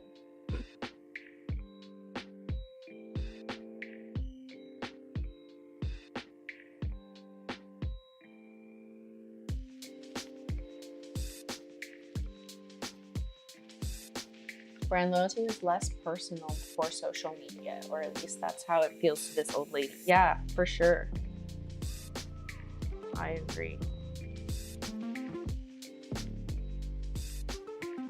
And once you find a brand that you really like, and maybe it is just because the products, you know, that's fine. Like, I really like CeraVe skin cream stuff because it's like super plain.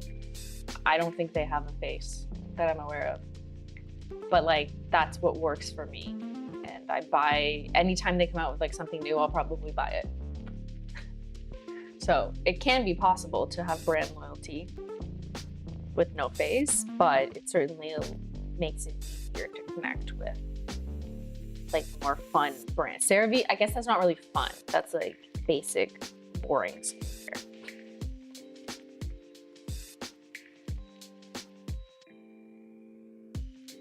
But for nail polish or makeup, and that's different. Shade 2.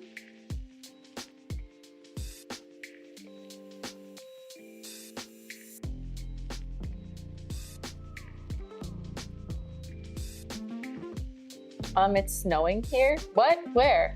Oh my God, is it snowing outside? Is that, Ottawa's just been not making up its fucking mind. It's very annoying. It was beautiful last week. Like, you could have gone swimming in your neighbor's pool. But now it's cold again. It's like almost freezing. What the hell?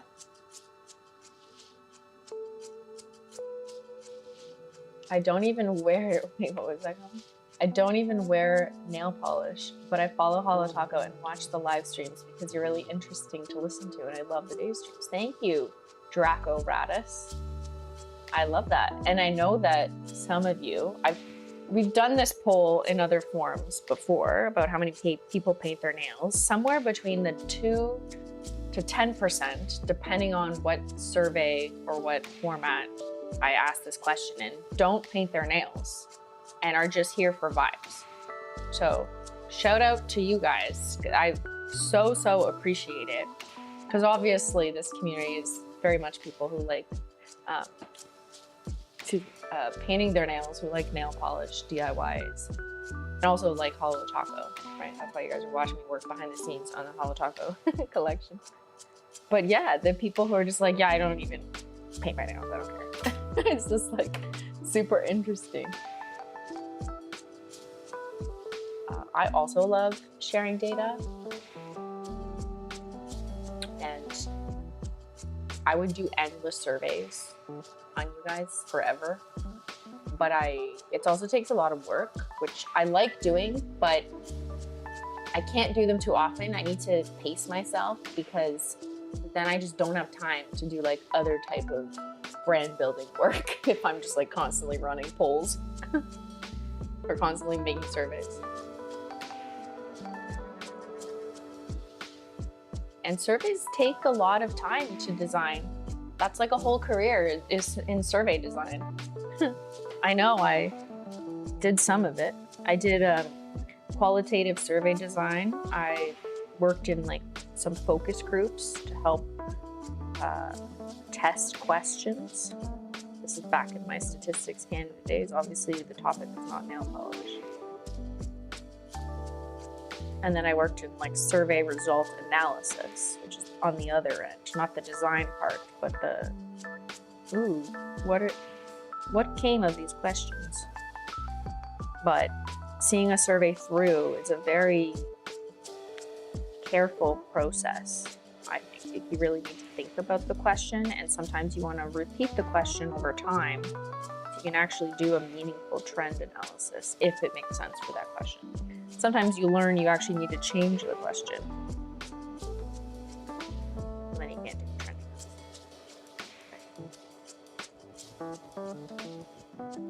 But yeah, I'll probably always be a data freak.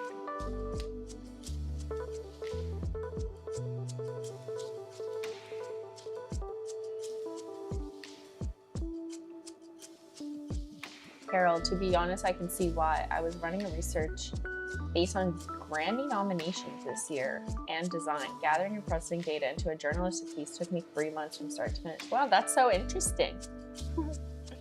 Grammy nominations. Okay. Cool. But yeah, like when we used to work on surveys at Statistics Canada, some of them would have like a 5-year cycle.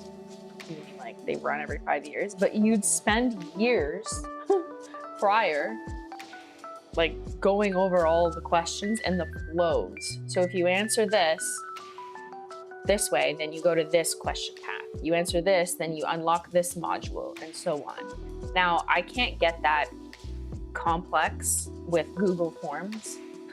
Like I do a little bit of flows, but it's certainly nowhere near as extensive as like a real general social survey, for example, which is like one of the main generic social opinion surveys that they run in Canada, that the government runs in Canada. It's called the GSS, General Social Survey. Actually, maybe it's not even called that anymore. I don't know. It's been years. Maybe it's not called that. But it can take like years to develop, refine, test the flows, test the modules, test the questions. And you haven't even like actually asked the population anything yet. I'm 62 and our senior citizen circle of friends absolutely loved you and HOLO THERE, keeping it real. Oh, thank you. That's so nice.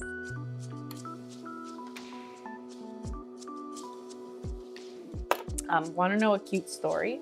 I don't think my sister will mind. So my sister broke her ankle. I shared this because she was staying with me for a week after she had to get surgery. So, you know, being on painkillers, whatever, can't be left alone. So made her stay with me and helped her out, whatever. So she's on crutches. She broke her ankle. Got some like rods and screws in it. Like it's like a serious break, not just a little sprain. Yeah. So that's been rough, but she's on her way now to getting better. Anyways, took her to her follow-up last week. And one of the nurses at the orthopedic like surgery clinic was like, so what'd you do? And she's this like wonderful, kind seeming old lady. So, you know how you could just like sense it about someone? I'm just guessing she was probably in her 50s or 60s. And she had like a really sparkly Apple Watch gold band on and just like seemed like a lot of fun, but like really kind and caring. So she was unwrapping my sister's boot to, you know, take a look at the sutures or whatever. She was complimenting the sutures or whatever. They did a good job apparently. I don't know. And she was like, so what happened? Like, tell me the story. And like, it could have been a bad story, right? Like it could have been something that was traumatic, but I guess she just got the sense that it would be fine to ask. Oh, it's a band with more tea? More tea. Hold on, interruption. Isn't that pretty? Oh, what are you wearing? You're wearing sneak peeks. What's on my other hand? We're testing, but we definitely made the right choice. Yeah. That one, right? That one, of those two. That. No, that one. We already decided that one's locked in. I'll have to order more to make it worth the shipping. It's not for sale yet. Thanks for the tea.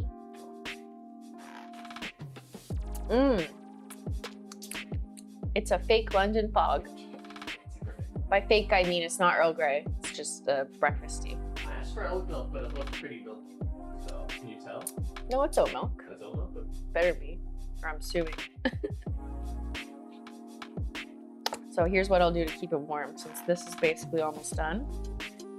I'll just take this paper cup and pour it in here. Because you can't put paper on your desk mug warmer or you start a fire. Don't try it at home or anywhere. There, now we have it in this mug. I can put it on my warmer.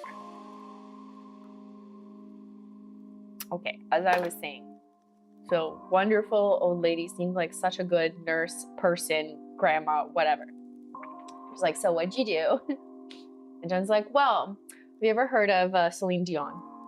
And then the lady's like, oh yes, I love her stuff. Wait, did she do this to you?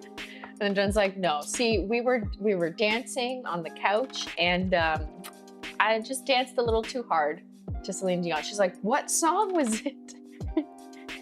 And Jen's like, oh, it was the All Coming Back to You or whatever song. And the girl's like, the lady's like, I love a good kitchen party. Me and my girls, we always have some wine and we have kitchen parties, but I'm gonna tell them, we better be careful out there. No one needs to break an ankle now. And Jen's like, right? I don't want you and your friends to break an ankle. Like, let this be a lesson that it's dangerous out there. And she called them kitchen parties. And she's like, me and my girlfriends have them all the time. We do them on the weekends. We just have some wine and we dance. We sing Mamma Mia. And I'm just like, that's what I want. And it just was kind of sweet and cute that, I don't know. It was like us in 30 years, basically. And Jen's out here saving lives, like sending PSAs, like be careful. If you're having a kitchen and wine party, you better be careful dancing to Celine Dion or whatever. I want to be her. That's so fun. That was my exact thought. And then I saw her like sparkly gold Apple Watch and I'm like, I love your band. Where'd you get it? She goes, Amazon, $10.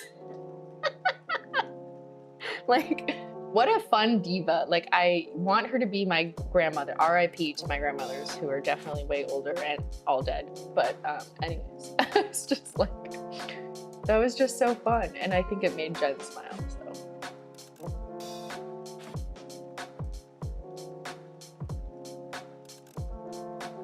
Aging is wonderful. She seemed like such a happy old lady. And I say old in like an endearing, like, she seemed very youthful. A youthful old lady is like the sense I got. She's having kitchen parties with her girlies, drinking wine, dancing to Mamma Mia. And she's like, oh, we better be careful.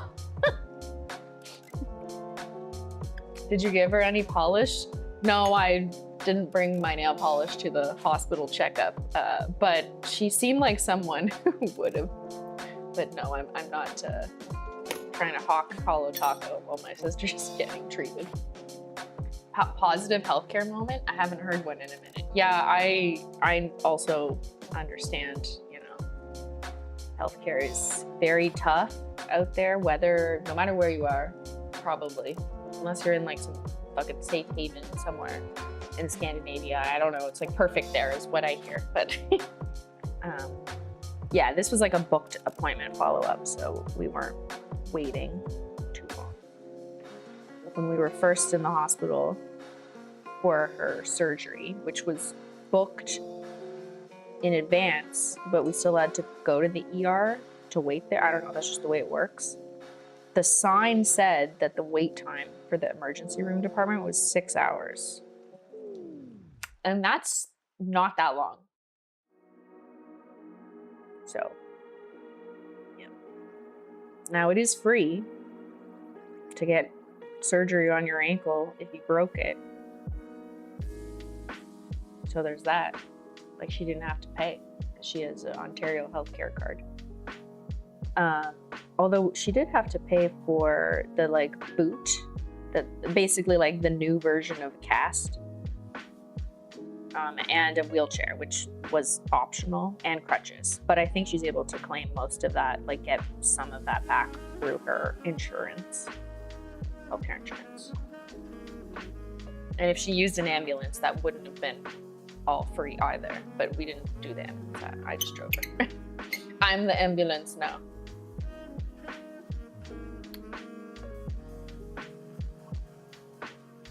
Free, yes. If you break your ankle in Canada and need surgery, it will be free, probably.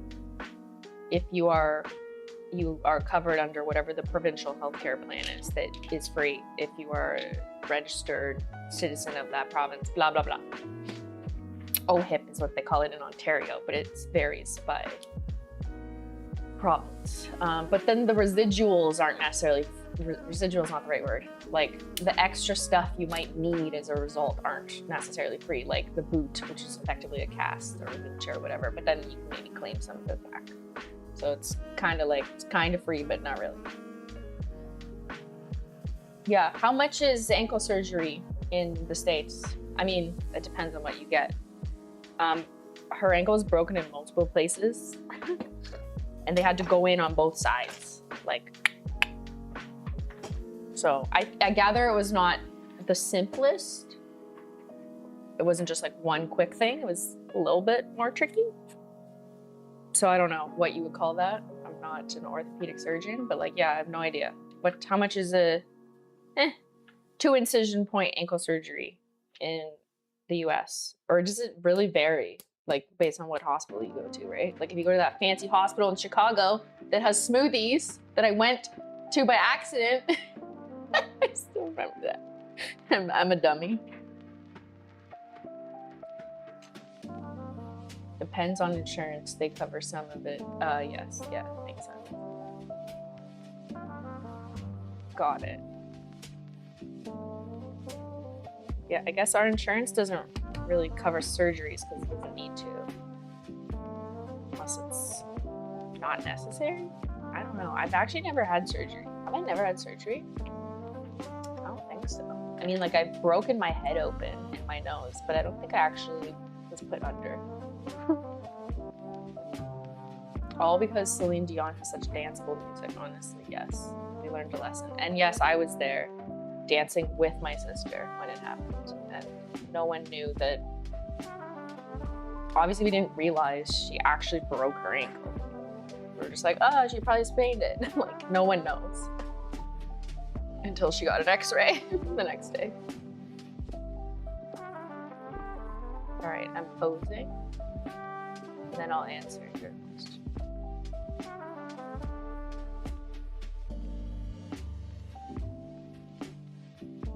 Whee!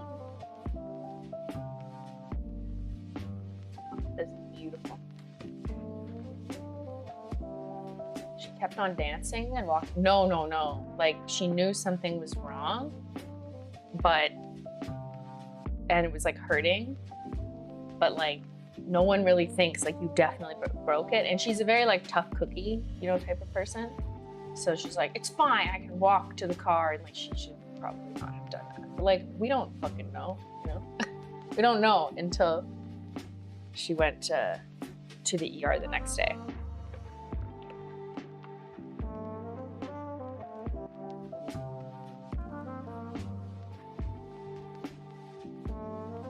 My husband had to have a pin put in his hip. It was $65,000. Ankle fusion, 16 to 28,000. Any dental surgery? I don't think so. Just like numbing in cavities. That's not dental surgery. Several $1,000s. I broke my ankle in multiple places and had to do that a few years ago. I was lucky I did it at school, so I didn't have to pay for it. Yeah, that's fucking crazy.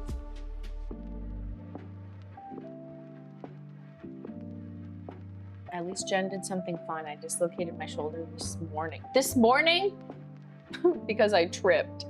I did see some people in chat saying, like, at least that was a fun story for Jen. Like, I agree. And I'm also just personally really relieved that it wasn't like we were doing something really stupid and now one of us is forever gonna regret our actions. You know what I mean? Like jumping into off of a cliff. Why would I jump off a cliff? But I'm just giving an example of like, if we were doing something irresponsible, we were not. We were just on the couch and dancing.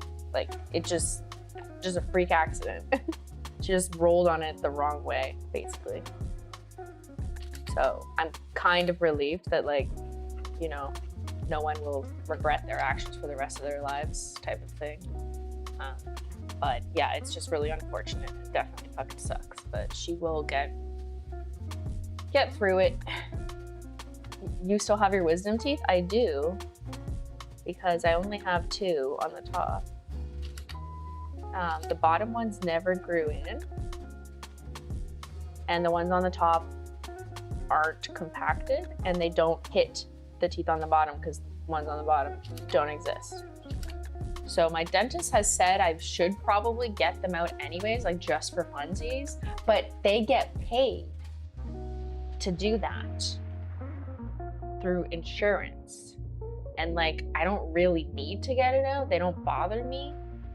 So eventually when I'm like much older, he said it's possible that they could get more compacted, and then I'd have to take them out when I'm an old lady, which would be harder to recover from, but I'm like, whatever, I'll be fine.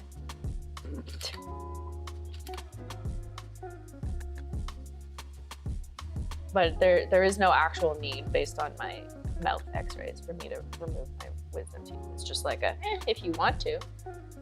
I'm like, yeah, I don't really want to. I'm like, who cares? They're like very high up. They're like barely like through. Does that make sense? I don't know what the word is. They're just chilling. I just have to make sure I clean them.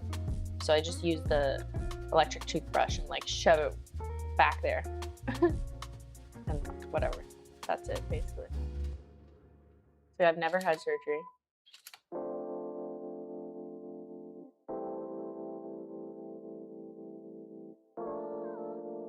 So I don't even know if I'm like allergic to like anesthesia.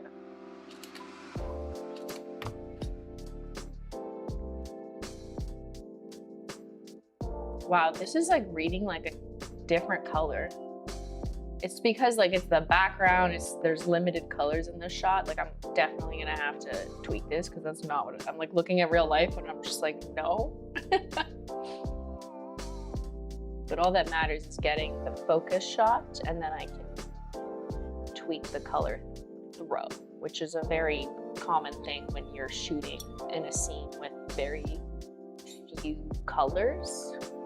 You know what I mean? Like my background is one color and then the nail polish is another, and that's it. So the camera is just like trying to figure out what the fuck is happening.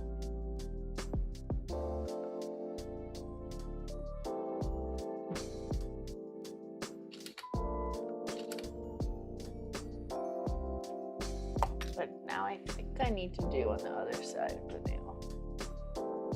Like get a little bit. Oh, that's why my flash was off.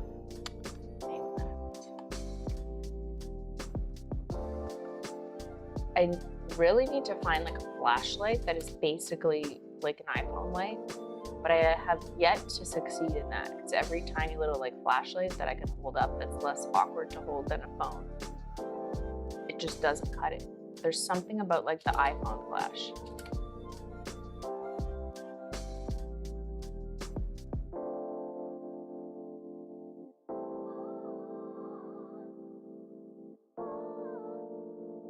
I turned it off by accident. I came across a fake HOLO THERE website. Yeah, of course. That exists. Just like fake everything exists. Not too much I can do about them.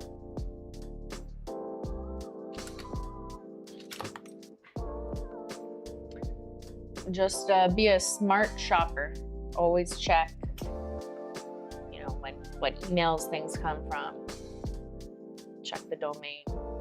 Check for any verification visuals or badges or whatever.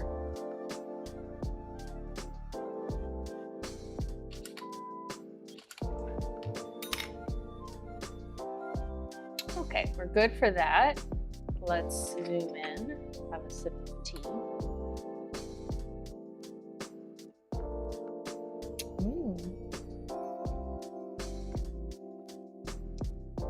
Fake HOLO THERE website, does that mean Christine has officially made it? I mean, there was fake websites like in 2019. It's just so many more people are trying to capitalize off of someone else's goodwill. And that is only increasing right now with the proliferation of AI tools, because now it's so much easier just to copy and paste the website and like tell AI to do it. So bad actors no longer have to like spend time doing one of these themselves. They can do so many in one sitting. So it's very frustrating, but I really think like there's no real way to prevent from this. So I'm just trying to be realistic. And I really do think that like consumer education, student education, teaching people in schools about computer tool literacy, all of this is so important for you to know how to protect yourself in a world that's just gonna fucking spiral out of control. Okay, we're going in for the 4-finger shot. It's a little too bright, so I'm gonna just do that and add some flash here. Oh, stunning. Like, can you see that? I just want to dive right in.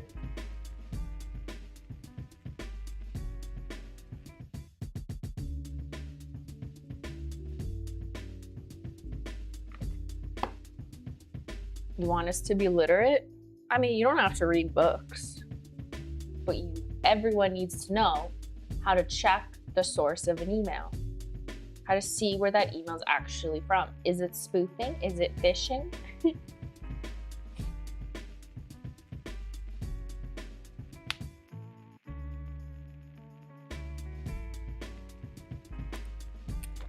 Same goes for a website. Is it .com? And some websites have legitimate non.com websites, just to be clear, right? Which is like, what is it supposed to be? What is its official socials or whatever email is linked to? Okay.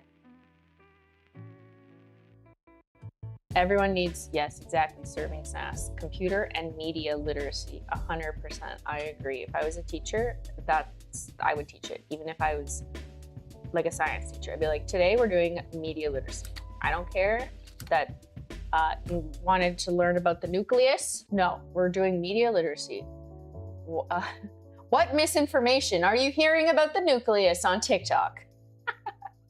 I'd find a way to tie it together.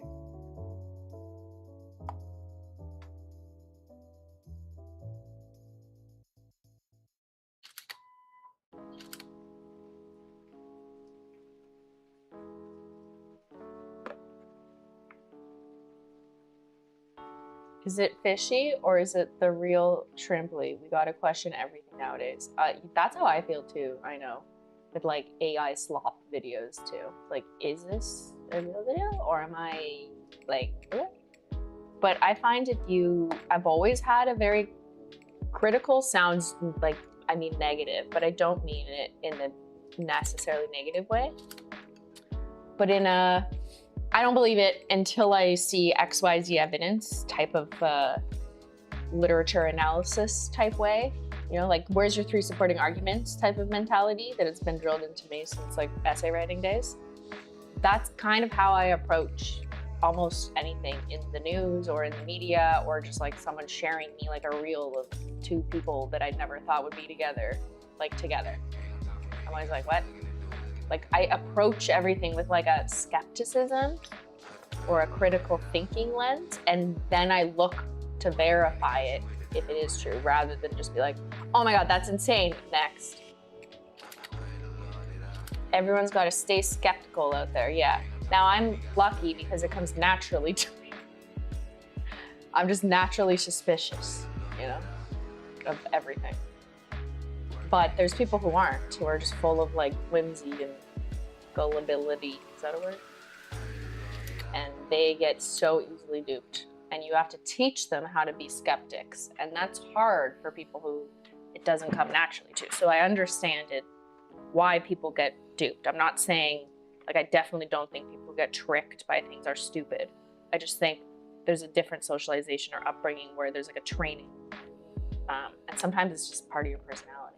But other times it's how you were taught. And I was definitely taught to question everything. I don't know why I kind of turned out this way. I don't even mean my parents. I just mean like in school. Sociology did this to me, actually. I blame sociology.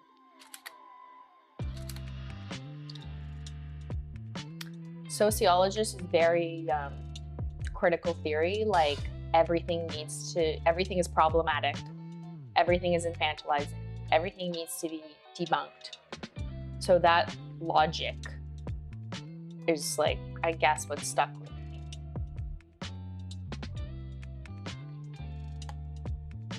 Now I just apply it to everything else.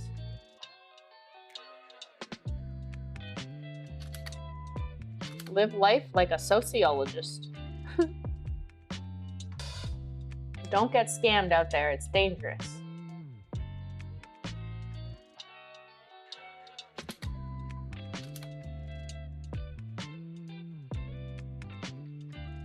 Okay, I think I got the shot, I'm just being annoying. When the shade is too good. Actually, did I get the bottle though? Let's take a quick look. Oh, that's a good bottle shot. Fuck yeah. That's pretty good, chat. Critical thinking is definitely in short supply in the US. I mean, I know why you're saying that, but I don't think everyone in the US lacks critical thinking. You know? Just half of you. Maybe not anymore. Maybe some have learned. And not half of you, just half of collective, that's what I mean. I got scammed on TikTok shop and I'm so mad about it. Like, it's kind of funny and my bad, but oh my God, I thought I was buying a mini soldering aisle? Do you mean like soldering? Iron? And they sent me a vape pen. Oh, interesting mistake. Do you vape? Dude, some people don't even want to be corrected. I told someone the video they posted shared was AI and they legit went, I got a reliable source. I got it from a reliable source. Yeah. This is kind of goes to what I was saying, what, like an hour and a half ago? Where like, one of the things I hate the most about the internet is that no one really cares about the truth or what's, you know, the accurate take. It's just like, oh, give me the negative one, and if it's corrected, we're not gonna push that up to the top. No. It's like, whatever. People just accept the first thing if it's the most sensational or dramatic, or if it's a narrative that they prefer, one or the other.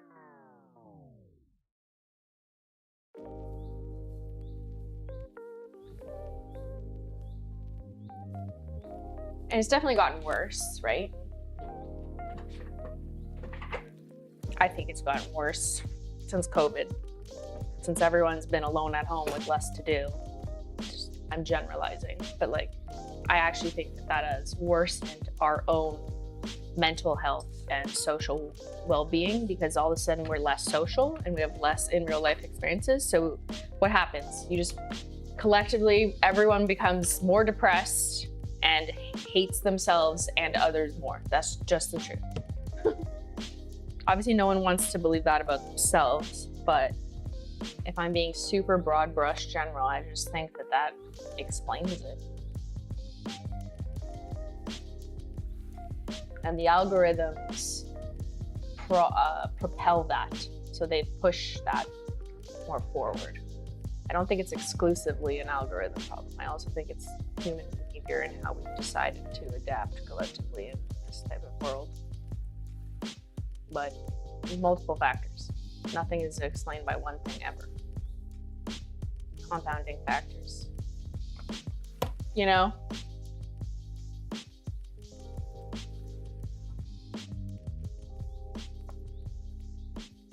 Shade name, can you read it? Are you literate?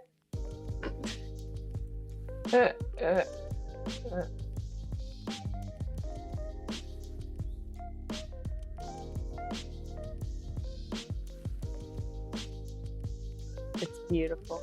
I love this one.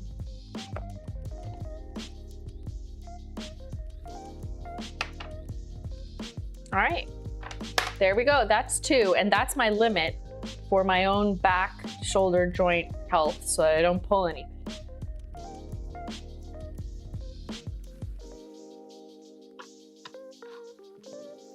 So now I need to take shots of this upstairs, but we could tie out our conversation with a little bit of tea.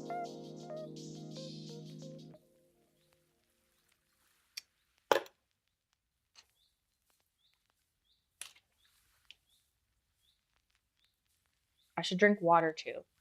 Sometimes I'm just like too fixated on my tea and I forget. I gotta have water.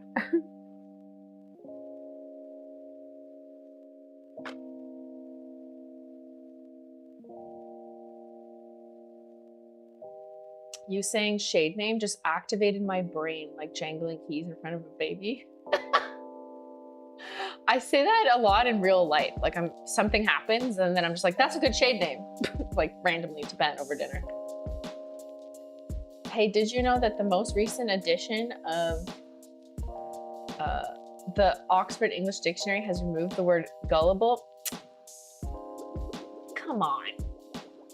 You can't trick a shrimply with that one. That's beginner entry level attempt there. Do better.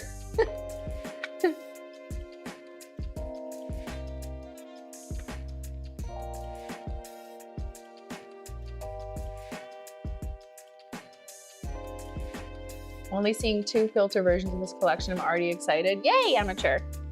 I'm excited. I just think these are gonna be like good summerish classics. Like they're really like punchy. They're like pow. They're fun. And you know what? Oh my God, guys, let me think.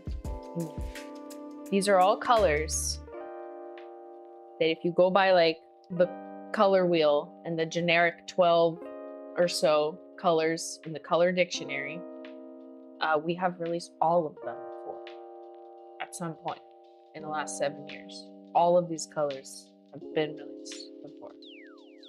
Spoiler alert, there are no new colors. I don't even know if there will ever be a day, ever again, that we release a new color. That was true 5 years ago, 6 years ago, something like that. Although, wait, I'm lying. The topper. No, I guess, no. You probably can. I was gonna say the topper is actually a new color of a topper that we've never used before. But then I'm like, well, no, you could argue that X and Y are also the same color. So I'm lying. I don't know anything.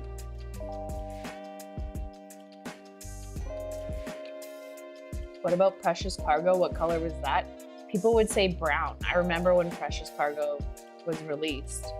People were like, ew, another brown or something. They're like, I don't need the brown. See? They reduced Precious Cargo, a fucking stunning, like linear multi-chrome hybrid, to brown. But that's fine. Let people decide what they don't like. That means more for you if you like it.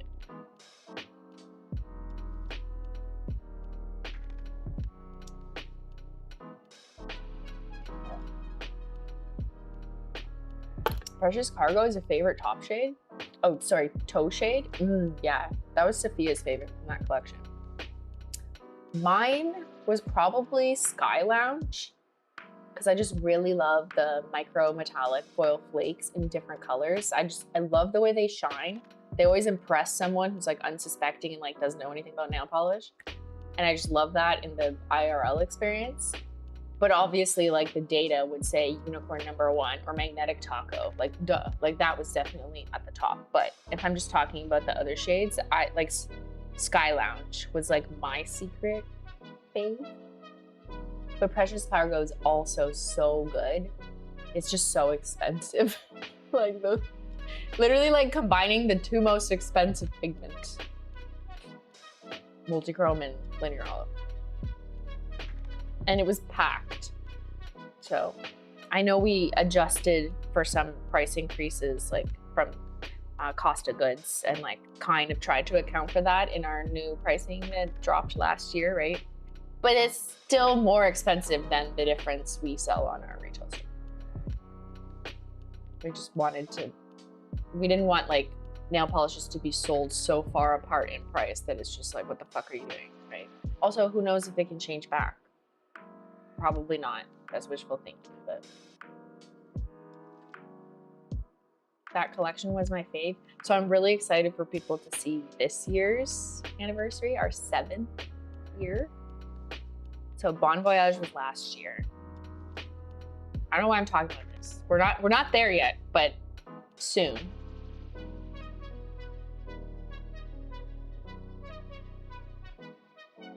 The suitcase box concept was awesome. Can't wait to see this year's theme. Oh, there's a theme. It's so hard to top ourselves, which is an unintended good consequence of not doing as many collection boxes, because like we've done so many that have just been like bangers, and it's like we can't do so many and do better than the last one. People will always compare ourselves to our last one.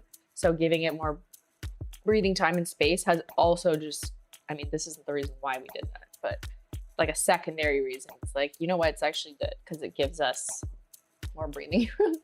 But yeah, there is a full theme for these 7.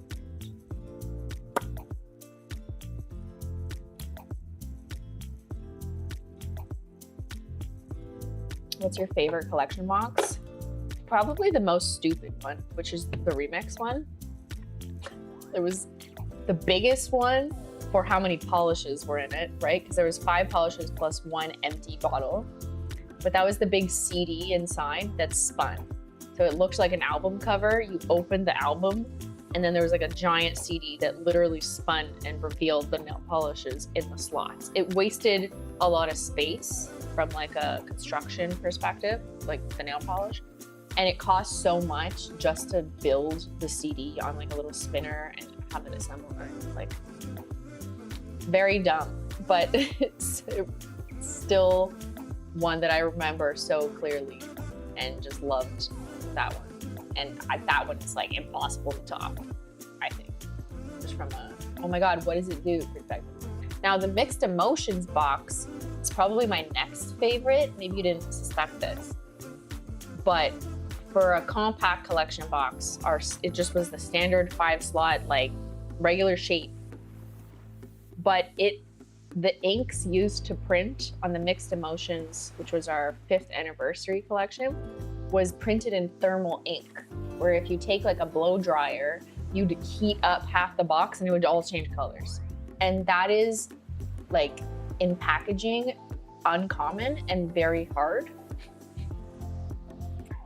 So I just thought that was like so fucking cool that we were able to pull that off, because there was a while there where I was told like, yeah, we're not gonna be able to do that. You need a backup where a box doesn't do that. So I know it's just a box, but like it changing colors too with heat was just so cool. Unnecessary. It was just a box, but it's so cool.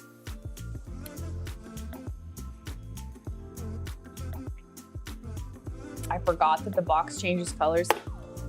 What? That's like the most iconic part of that. We worked so hard and overspent on that, but it was so fun. All right, so I've completed my 2 swatch quota for the day. We cannot do more. Okay, we gotta not break our shoulders, no breaking ankles. Be careful out there when you're having kitchen parties or swatching. I'm gonna take some phone footage for this, and then I'm gonna start processing later today and sit like this and not imbalanced. It's good. I got to take care of my 37-year-old joints better than I have in the past, so. All right, thank you to the mods, the cats, the dogs, to everyone. I hope you guys have a wonderful rest of your weekend. And I'll see you on Wednesday for more Life is Strange reunion. We're gonna reunite with Sophia, not Sophia Nygaard, but you know, she could be. She's a shapeshifter, so could be. And then next Saturday, maybe we'll do air frying. Depends on Ben and myself, figuring out if we can turn it on, figure out how to make it work. But it will be a low-key fun stream in the kitchen. All right, everyone, have a wonderful rest of your weekend. I hope you get whatever work you were trying to get done, even if it's like organizing your closet or whatever. All right, I gotta go press end stream over there. So thanks so much for watching, and I'll see y'all later. Bye, lady.